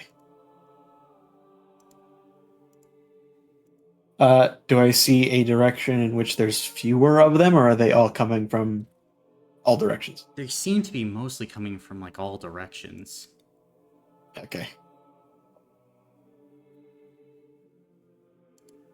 I think since all the floors. Oh, did you have something? I was just gonna ask if, when looking through the telescope at them, if I could tell if there are like, from just looking at them, can I tell if there's a hierarchy, or are they all the same? They seem to be all kind of the same. Okay. Just kind of a mass horde that has been sent against you. Gotcha. Go ahead, Astron. Oh, I was just going to say, since the floors can be electrocuted, maybe we should kind of find a place to fortify, like a few floors up, so that way, what if they breach and come in from the bottom, we can, electrocute them as they come up. Let me. Yeah. I can try to brew up some potions really quick. I just need to get some ingredients, and I can't guarantee their effect, but maybe there's something helpful I can make. Do we know if there are control panels on all the levels or in just the lab? Mostly just the lab. Okay. The lab is the second floor, correct? Mm-hmm. So we can electrocute that first floor at least. Maybe the floors above us if they... Do we see any flying ones, or do they all seem to be on the ground? They all seem to be on the ground, large and lumbering. When I'm working on the scrimbimbelows, do I have to be telling them what to do from this the lab's computer, or can I sort of transfer ownership of them to me so I can tell them what to do? They have different commands. There's not really an ownership function for them. It's just the arcane broadcast that they follow. You can just give them the kill command and they will go and start attacking any foreign intruders that are not inside the actual temple itself. Okay. Is there a way to add people to a whitelist where it's don't kill these people when you're given the kill command? Mm-hmm. Can we add ourselves to the whitelist? Yeah, let's add all of us to the whitelist. You're already on the list. Awesome. Okay, cool, because that one Scrimbimbolo could have fucking fooled me. Mm-hmm. I think Gwyn's on the whitelist, isn't or all of them. We knew we were on the whitelist because they didn't tear us apart before. Mm-hmm. We just had to be near Morgan, but they weren't hostile. They just told us to stay in the room. Are our pets also on the whitelist? I want to be very, very sure. They are not. Can I add This them? must be rectified. Sure, you can put your pets on the whitelist. Anyway, back to the actual important.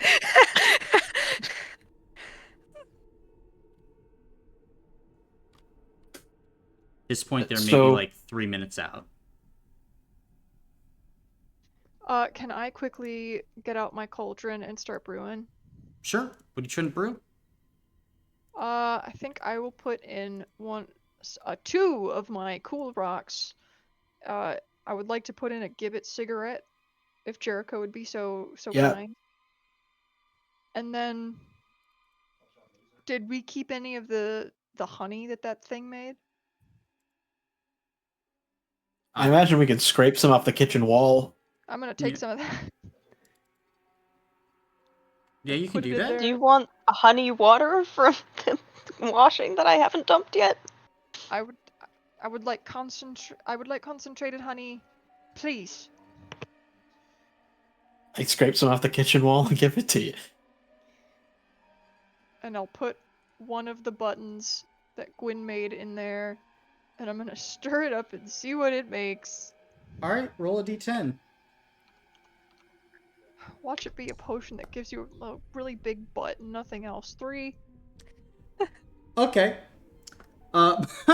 As you go ahead and mix it up, like, this potion is crazy. Like, there are random, like, lightning bursts coming out of your cauldron on you, and, like, smells that range from, like, fresh cut grass to, like, burnt sugar. And as you look in, the color is just like this light show. And then all of a sudden, as you, like, kind of stop stirring, you can see this tiny little vial at the bottom of your cauldron. As you pick it up and look at it, when you drink this potion for 1 minute, when you take damage, double it and give it to the next person. Oh! That's kind of dope.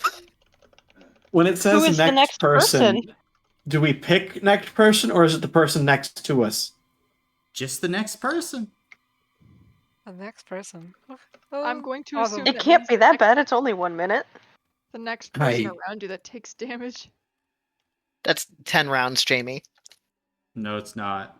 It is not. 6 rounds, it is sorry. No, it's not. 4. Still not. How We many could- seconds are in a round again? 15. 15. 15. Whatever. Okay. So Okay. I'm at We could least split it between 4 of us and have one insane round. I How? don't think that would work, but also I am just so happy it's not a bottle of BBL. Anyways. Also, when Jericho was like, looking out, and from what I see on my screens and the defenses, is Granny Cracklebones here, or just No, people she's not here. creatures? Okay, gotcha. After sort She of, probably wants to pick us off once we're weakened. after I kind Just of needed to make sure. am checking around and I establish what's going on, and nothing aside from their distance to us seems to be changing. Like, they don't seem to be like powering up or anything. Doesn't seem like it, no. However, like, now as, like, you're on the balcony, you can see one just kind of looks up at you, Jericho, and fires, like, a beam of energy. It goes wide of you, but it, like, impacts kind of like the wall to your left, maybe 5 feet away. Okay, I go into the lab and meet with Gwen. Mm-hmm. They can shoot lasers. Ah. Is there any When it sort hit- of... When it hit the wall, what happened? Did it like shatter or what? No, it just kind of, like, dissipated. It doesn't seem like there was, like, too much force behind it, but it left kind of this swirling green energy that wafted off. Kind of like an after effect. Okay. Is there any sort of external weaponry that I can start up as they're approaching? Do we have turrets? Do we have turrets? Looking through, go ahead and make a mental check to see what you can find. All right. Can I help in some way? Sure, you can give the aid action if you want. Yep, we'll do. That'd be lovely. Thank you. That gives her 3 rerolls. Mm-hmm.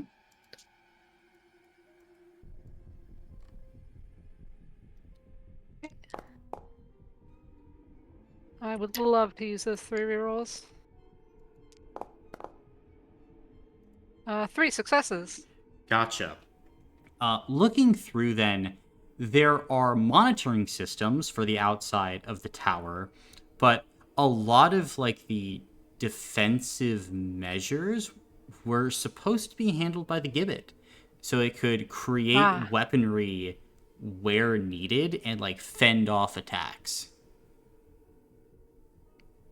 Okay.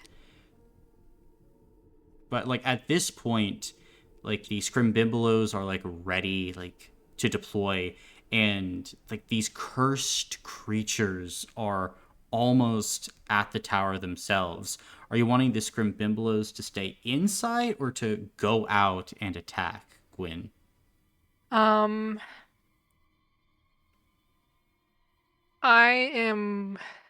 think I should send them out. Yeah, I'm gonna send them out. Or at least some of them, not all of them. Gotcha. Some of them, not all of them. Gotcha. Then, as you're getting ready to go ahead and do this, are you wanting to watch their operations from kind of like the cameras, or like what are you doing? Yeah, I'm gonna stay at the computer, watch through the cameras and see if I need to send in more. Like, see how effective some of them are at first before deciding like if I need to send in more of them.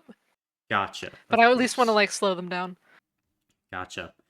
Then as you're sitting, watching, looking, is there anything else you guys are wishing to do or accomplish before this begins? Any final conversations or preparations?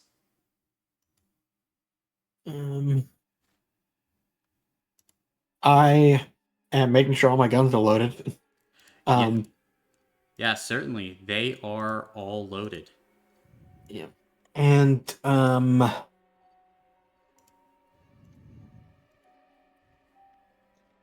would like to cast augury. Okay, sure. Can absolutely cast augury. What is our best strategy to defeat this force? You see a vision, Jericho, that instantly rips into your mind. It's all of you sitting around, like in the lab, drinking tea. Oh. Like literally all of you in a circle around a table, just like sipping from teacups. Is it a particular type of tea? You don't get that kind of specificity before you find yourself shunted back to your body. Huh. That was weird. What do you What's see? weird? What happened? I just used augury and asked what sort of our best strategy would be here to defeat this force. Drinking tea? Pardon? Are you sure Granny Cracklebones isn't fucking with you? I mean, I don't know that for sure, but I don't know if she can. Does she have the Does it- ability to change divination itself? I have no idea. But Maybe it was just us in here in the lab, sitting around the table, drinking from teacups. maybe it's less about the tea and more just us hanging back here while the Scrimbimbelows do everything. I mean, maybe. I even to rod something, Colin. Sure. With a... I forgot the fucking word for a second. With a good consequence meaning the tower isn't raided, and a bad consequence meaning we fucking fail. What are we feeling for just hanging back and letting the Scrimbimbelows handle it? And I will call odds. Damn. Uh, that's the single angelic no. It's back. I mean, I'm gonna keep the Noxos app, but I'm also gonna see if I can find a China set, I guess. Yeah, sure. You can find a Well, China set there in the is kitchen. the one that we used to lobotomize Morgan. Yeah. What the fuck? I assume Lobotomize the we're one in one not time. reusing that one. Was it this one in my vision? Looking at it, yeah, it was this one. Oh, God. No, an important follow-up question. Does she have any others? There are. Oh, no. Okay. Make sure to clean those cups thoroughly. Where is Morgan right now? I assume she's Right next to with you. us. Okay, awesome. Standing there, just empty-eyed. Yep. In my vision, was Morgan also at the table? Yeah. Okay. I mean, for right now, should we just, not let our guard down, but see what the Scrimbimbalos can do? Sure, you guys do that. I'll make tea. Suppose, yeah. Gotcha. I mean, they were probably deployed about 30 seconds to a minute ago. When are you, like, checking on their progress? Yeah. Gotcha. Then, as you go ahead and, like, you turn on, like, the feeds outside of the temple, you see fucking carnage. As the Scrimbimbalos, you have about 60 of them. They are cutting through this whole entire army. You watch as they are, like, one runs up to one of these massive creatures, pulls off of its arms, and then shanks them, like this creature, with its own arms before using its arm to blend its head apart. They are leaping and jumping over each other at inhuman speed. It is, like, the cursed creatures of Cracklebones are in retreat. They are being destroyed. Blood coats the outside of the temple. They are making short work out of all of this. So can you put on some coffee too while you're... Gwen's kind of sitting there watching the cameras with, like, her mouth covered with her hands, sort of dealing with the ethical implications of using this murder robot army. Yeah. We're way past that one, Gwen. I must admit, these things kind of fucking rule when they're on your side. I'm just not going to think about it. I'm going to look into my teacup. Yeah, I come over with a set of full teacups and a cup of coffee for Alfie. Gotcha. And I just pass those out and start drinking mine. Anya's gonna drink. And say, I wonder if there's some sort of mobile terminal for the Scrimbimbalos. Yeah, Morgan have a tablet. Maybe we could possibly use them. Want to keep an army of murder robots? If we have an army of murder robots at our disposal, why shouldn't we use them? We're up against armies as it is. I just feel like that's not the most morally correct thing to do. Just start killing people. Does Morgan have Who a said power anything washer? about people? Like, there are devices that can be used to shoot water, yeah. Okay, I think Destrana is just thinking about cleaning the blood off the temple later. She's just trying to tune the others out right now. Gwen, all I'll say is this. Who said anything about people? If we were going to use these, I would say only on cursed hulking mounds and zombies. That's what I was thinking too. Sure. And plus we're up against 2 undead armies. Yes, that's true.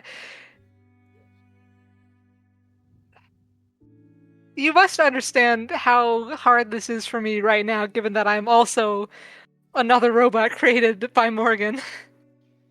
Seeing this, I almost was this. Like, these are cursed creatures. Like, they were probably like people before and could probably still be reverted to people. How about... Gwen, come over here. Remember Solandis? No. I'm gonna follow. You don't. I'm directing that to Jamie. I understand. Let's, however, right now, we can't change... This is out of character. Right now, we cannot change the fact that we have an army that's working as a blender. What we can change is the fact that we're having somebody have a panic attack over it, so maybe we don't feed the panic attack. We do that later, after that problem is solved. Are you crazy or something? Huh? You should see Piero just, like, pops out of Jericho's shirt. I just said that wasn't in character. I didn't even do the accent. Hard to tell. I said the words. Anyway. I'm following Alfie. Yeah, let's go sit somewhere else. Okay. With their back to the cameras. Astrana, do keep an eye on the cameras, please. Oh no, I I'm want watching. to look at them. Okay. I got it. Okay, Thank one you. of y'all. Oh my Jesus. I am transfixed by the cameras right now. I Gotcha. also am, but like somebody got to turn themselves away. Quinn's also transfixed by the camera. Well, how about you and I go sit somewhere nice and... Well, it's Okay. actually interesting because as your guys are transfixed by the cameras, you actually see something kind of appear at your front door. What was that? This is Crackle Bones, I'm killing myself. No, you see an individual kind of like look up at one of your observation runes. Hey! Oh. Hello there! Oh! Sorry, I hope this isn't a bad time. I saw the carnage outside here. Impressive. I brought, housewarming gifts, and this entity with moving constellations over their flesh and black eyes with a single pinprick of light at the center raises kind of this large, like, burlap sack. I promise it's, I got some candles in here. I have jerky. And he, like, pulls out kind of, like, a container with, like, clearly meat in it that you're able to see Estrana, and shakes it around. I know Morgan liked telescopes. I don't know if you guys like telescopes. Here just to talk. Do we have like an intercom? Oh, yeah, you do. Hi, we're dealing with a bit of a witch's assault at the moment. Can you give it just a second? Oh, yeah, sure. Take your time. And he's just gonna, like, lean Thank you. against a wall. Thank you. And then I'll turn the intercom up. Hey guys! What now? And I'll turn going back on? around. If I was ever going to describe a person as, there's a guy with stars on his skin outside? Oh, fuck. And I will look down at my own constellation scars. Is asking to come in and he says he got housewarming gifts? Does he seem nice? Or evil? He says he just wants to talk. It's kind of hard to tell on a first meeting. Can I retroactively Inquisitor that I just want to talk? Yeah. And? Half-truth. Half true. Can I look at him through the camera, right? Yeah. Can I use Learn Emotional State on him? Calm. Like he's just walking through the park. Not any amount of distress to this dude. He's I have completely to- chill. Oh my god. Hold on. I would like to use the risk assessment device for letting this guy in and talking. Okay. Using the risk assessment device. You know what? This is a good use of the device. I'm going to give you a hero point for that. Thank you. I almost forgot we had it. Oh my god, we actually thought about something before we did it. I can't believe this. Guys, are we learning? Are we changing? I didn't think that was possible. Cue You the haven't even been 2000. here Device that telling long. us. Anyway, risk assessment. Yeah. So, risk assessment. Looking at it, the risk of letting this individual in, right? Letting him in to talk to us. Medium risk. Now, is this on a scale of low to high, or is this on a scale of infant to cosmic? Because medium means very different things in those contexts. Okay, on a scale of 1 to 10, the risk here, a 42. Are we able to Surely see you in meant 1 comparison to the risk of 10,000, right? Or, sorry, 1 to 100. My apologies. Oh, Jesus, God, above. Okay, so you see that. Are we able to see... Was the risk assessment device one use per session? No. Are we able to assess the risk on the flip hand of not letting him in to talk to us? Sure. Are you doing that? Yes, Yeah, please. Let's go for it. On a scale of 1 to 10, 42. So it sounds like we should let him in. Should I? I guess so. Is that a consensus statement?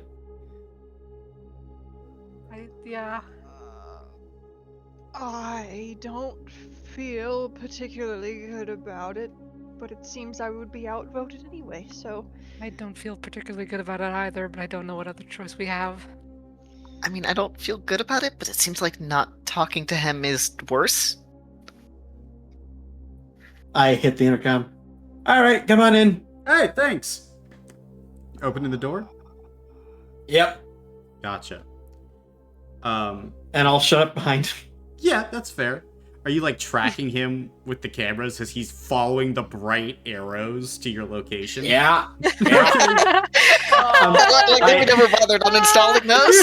I am doing that, but can I also just sort of set up a nice table? With tea? Yeah. Yes, you already have a nice table with tea. Strange I know, how that I works. just... It is. Mhm.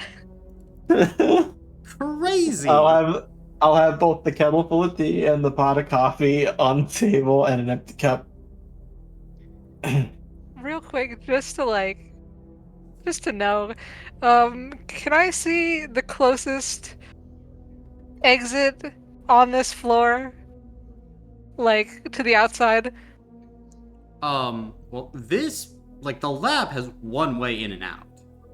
It's, like, the one door. Like, there are windows outside of it. Like, if you get out of this lab, there's a window you could jump through. Okay. Nope, I'm not gonna say that.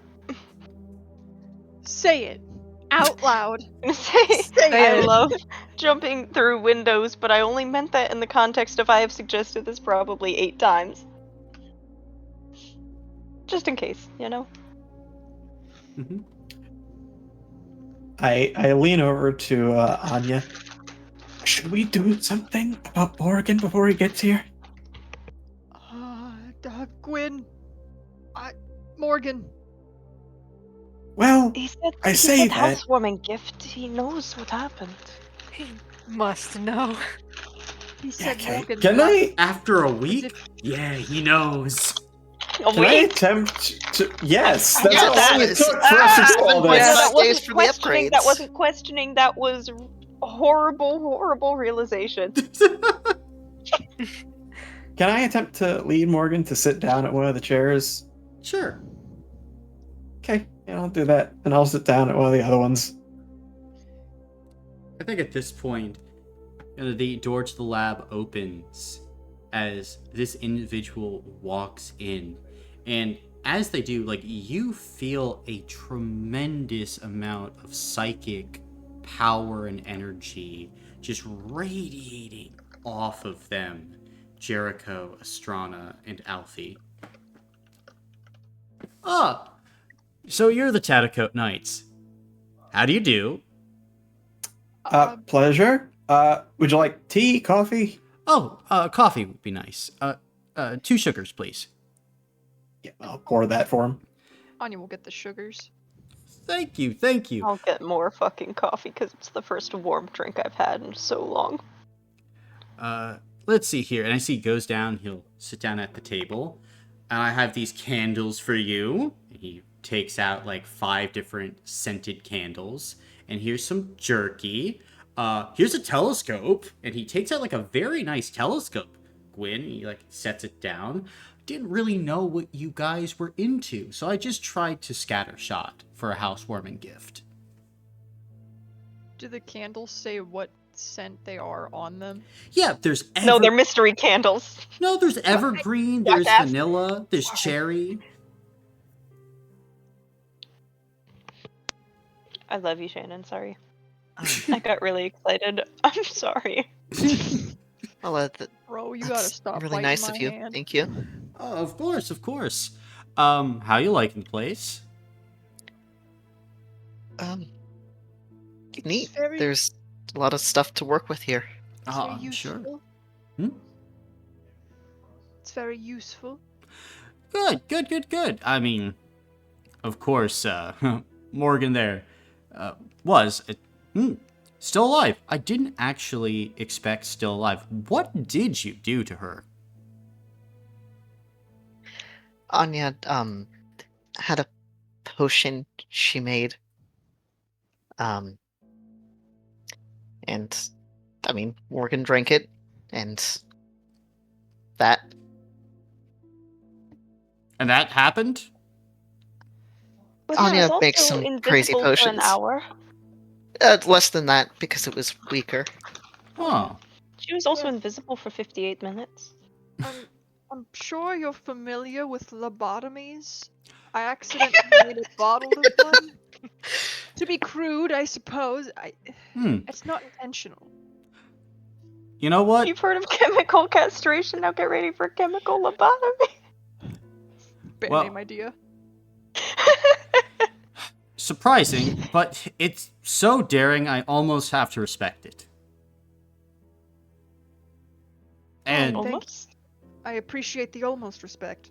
well, I mean, she was a great scientific mind. There's a part of me that thinks it's a little bit of a waste, but, you know, you have to do what you have to do. And, you know, judging by the fact that, you here, what? You call yourself Gwyn, yes? We're likely going to be deleted? I can see where the desperation comes from. And I can understand the actions. I appreciate your understanding, I suppose. Good. I was just, coming around, giving the housewarming gift. Would it be possible to get that machine over there? Can I look over to where he's pointing? Yeah, it's the big machine in this laboratory that once held the gibbet. Yeah. What does it do? Well, it changes reality. Kind of at a more base level. That's what it's supposed to do. We'll see if Morgan has made any adjustments since I last visited. Oh, I'm the Cosmic, by the way. My apologies. I should have introduced myself. I read the stars. I know all of you. But I sometimes forget that you all do not know me.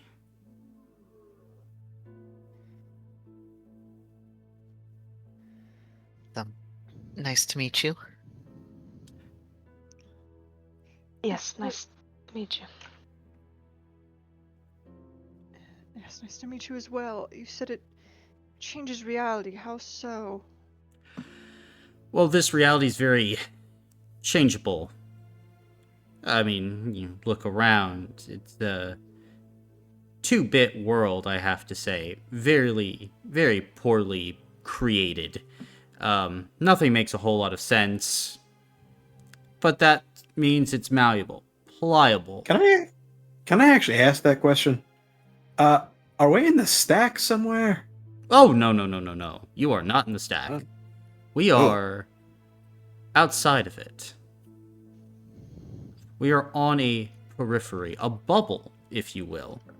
And inside this bubble, there's lots of possibility.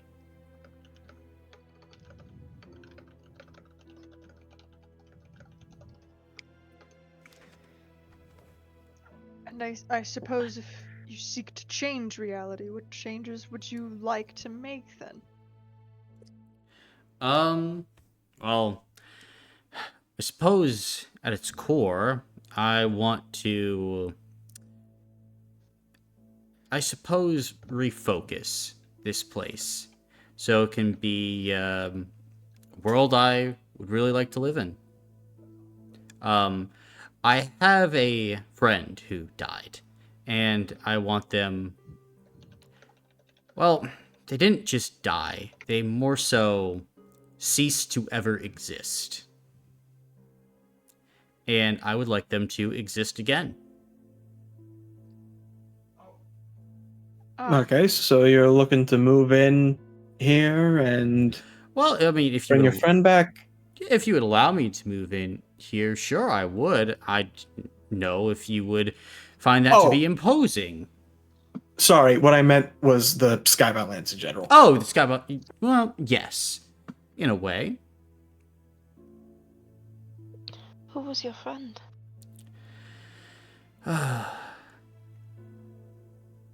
No one that you would know. They're not a god. They are not famous. They were, I mean, to be honest, mostly just sludge on a boot in the grand scheme of things. But I need their knowledge, need their know-how, and I need to talk to them. And I suppose more importantly, the people that I answer to want them. And who might that be? That I am... Look, I could tell you, but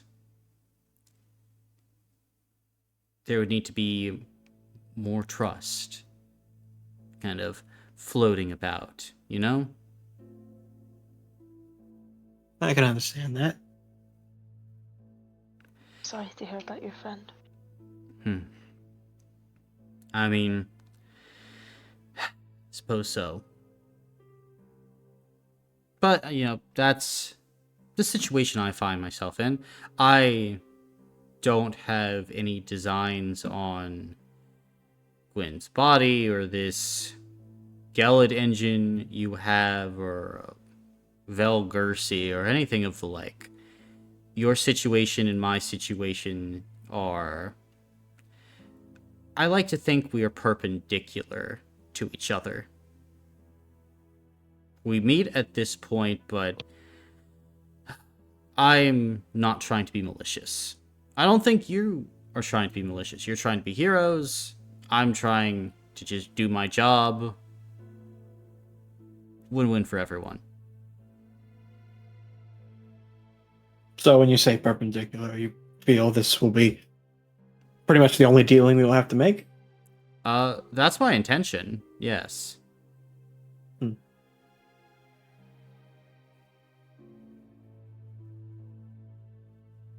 I mean, unless you want something different, I mean, to be quite honest, Cracklebones is posing a bit of a problem as well. And that's something that needs to be taken care of. Yeah, I think everyone's agreed there. Yes. She's been creating many, many totems in the Elder Swamp. Enough to potentially threaten the entirety of the Skybound lands with its power, and while I don't think it's going to affect either one of us to a great degree, they have been unleashing an Eater of Stars quite often. Have you seen the map? And kind of flicks their hand and pulls up a up-to-date map of the Skybound lands. Is it where the Breestones are? I swear to God. Okay, I'm sorry. Please continue with the actual session. Just shows the map. Little problematic. Yeah.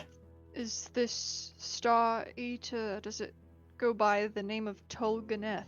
It does. also known as the Skybane, Eater of Virtues, Elder Blood. Well, Looking at Alfie. Not looking anywhere except for the table and my coffee cup. we do need to stop her.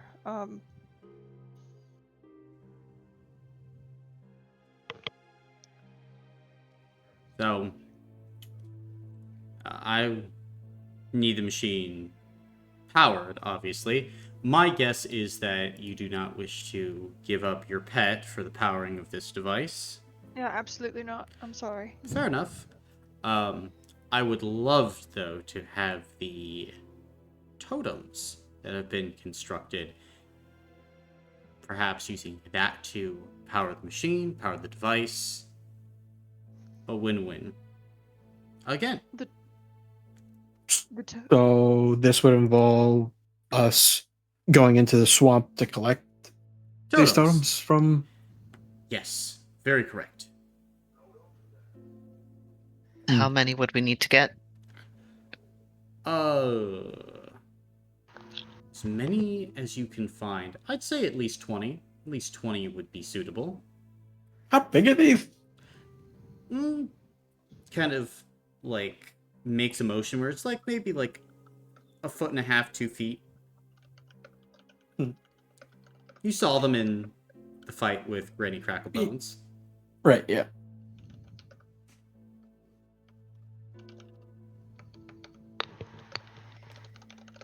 Would you allow us a moment to confer?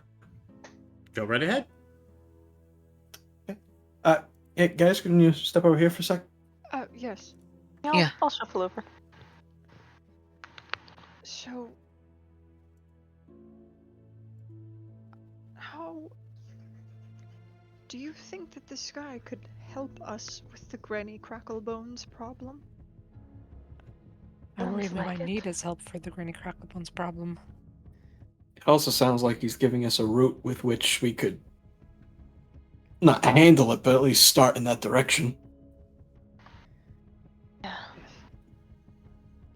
I mean, I hesitate to make another alliance because the one with the necromancer went so well. I mean, through no fault of his own, I admit, But we also need allies. I do think that this is a path forward. Hey, can I use the This- risk assessment device? Sure. Wow! Can I assess the risk of forming an alliance with Stargazer? Dead naming him much? Oh, with the cosmic? I mean, looking at it based on the situation, the risk assessment device on a scale from 1 to 100 is returning readings of between like 20 and 60. Like, it's having a hard time figuring it out with the information it has access to. Okay, not bad. I'm a bit concerned by the whole employer's angle. I kind of want to know what all this is in benefit of. Well, I Yeah, assume as we build trust, we can possibly get a little bit more information before we go all the way in. Yeah, I mean, I'm Besides, kind of worried based on Gwen's friends. I mean, didn't really seem to like him, but I'm curious about the information he has on us and, I mean, about this place. He could maybe tell us a lot. Also, if I may, speak selfishly for half a second, it seems like he's really good at divination. Yeah. Maybe he has something he can teach me. and he's got stars on his skin, kind of like I do. I'd like to know what he's got going on there. I might ask after we return our verdict to him. I also do have a question as well, though. What are the odds that the fact that we stepped away and are conversing quietly actually matters to whether or not he knows what we're saying? I doubt it does. Well, it appears a decision has been made with us. I'm assuming. I feel like the words I would use are tentative cooperation. Yeah. Took the words right out of my mouth, Jericho. Well then, let's go start another shaky alliance.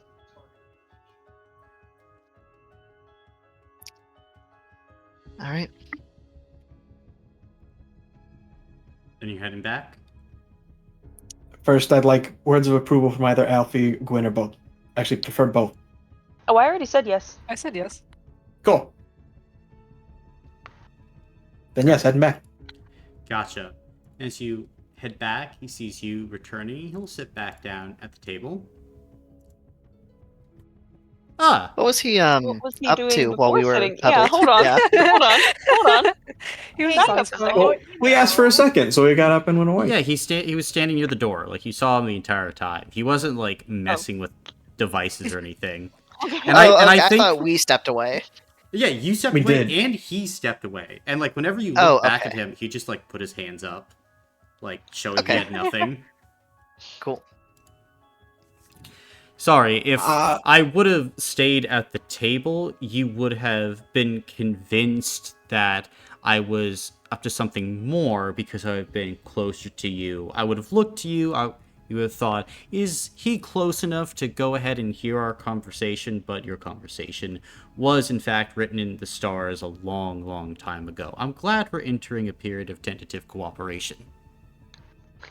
Oh, perfect. Okay. All right. We don't have to explain. You caught up. Nope. Do you want to learn about how to read the stars, Jericho, before or after this If little we could mission? do before, I would love before. Fantastic.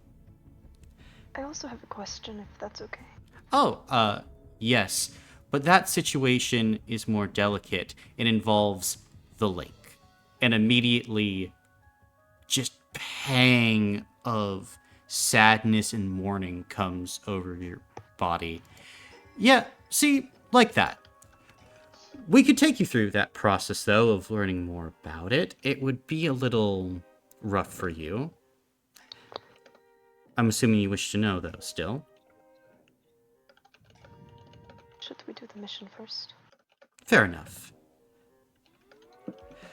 Then, a quick bout of the reading of the stars. As it is about midnight and the moon is full, and then a trip to a swamp. How fun, Tattercoat Knights. And it's here we will end the session for today. As all of you can go ahead and take a level up. Ooh. Go.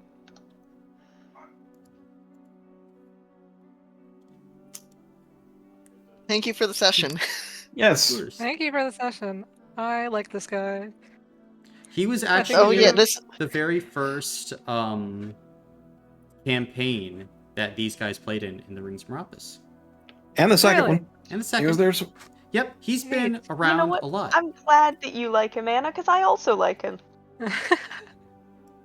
I feel like I shouldn't like him, but I do. No, exactly! Colin, please cut the recording.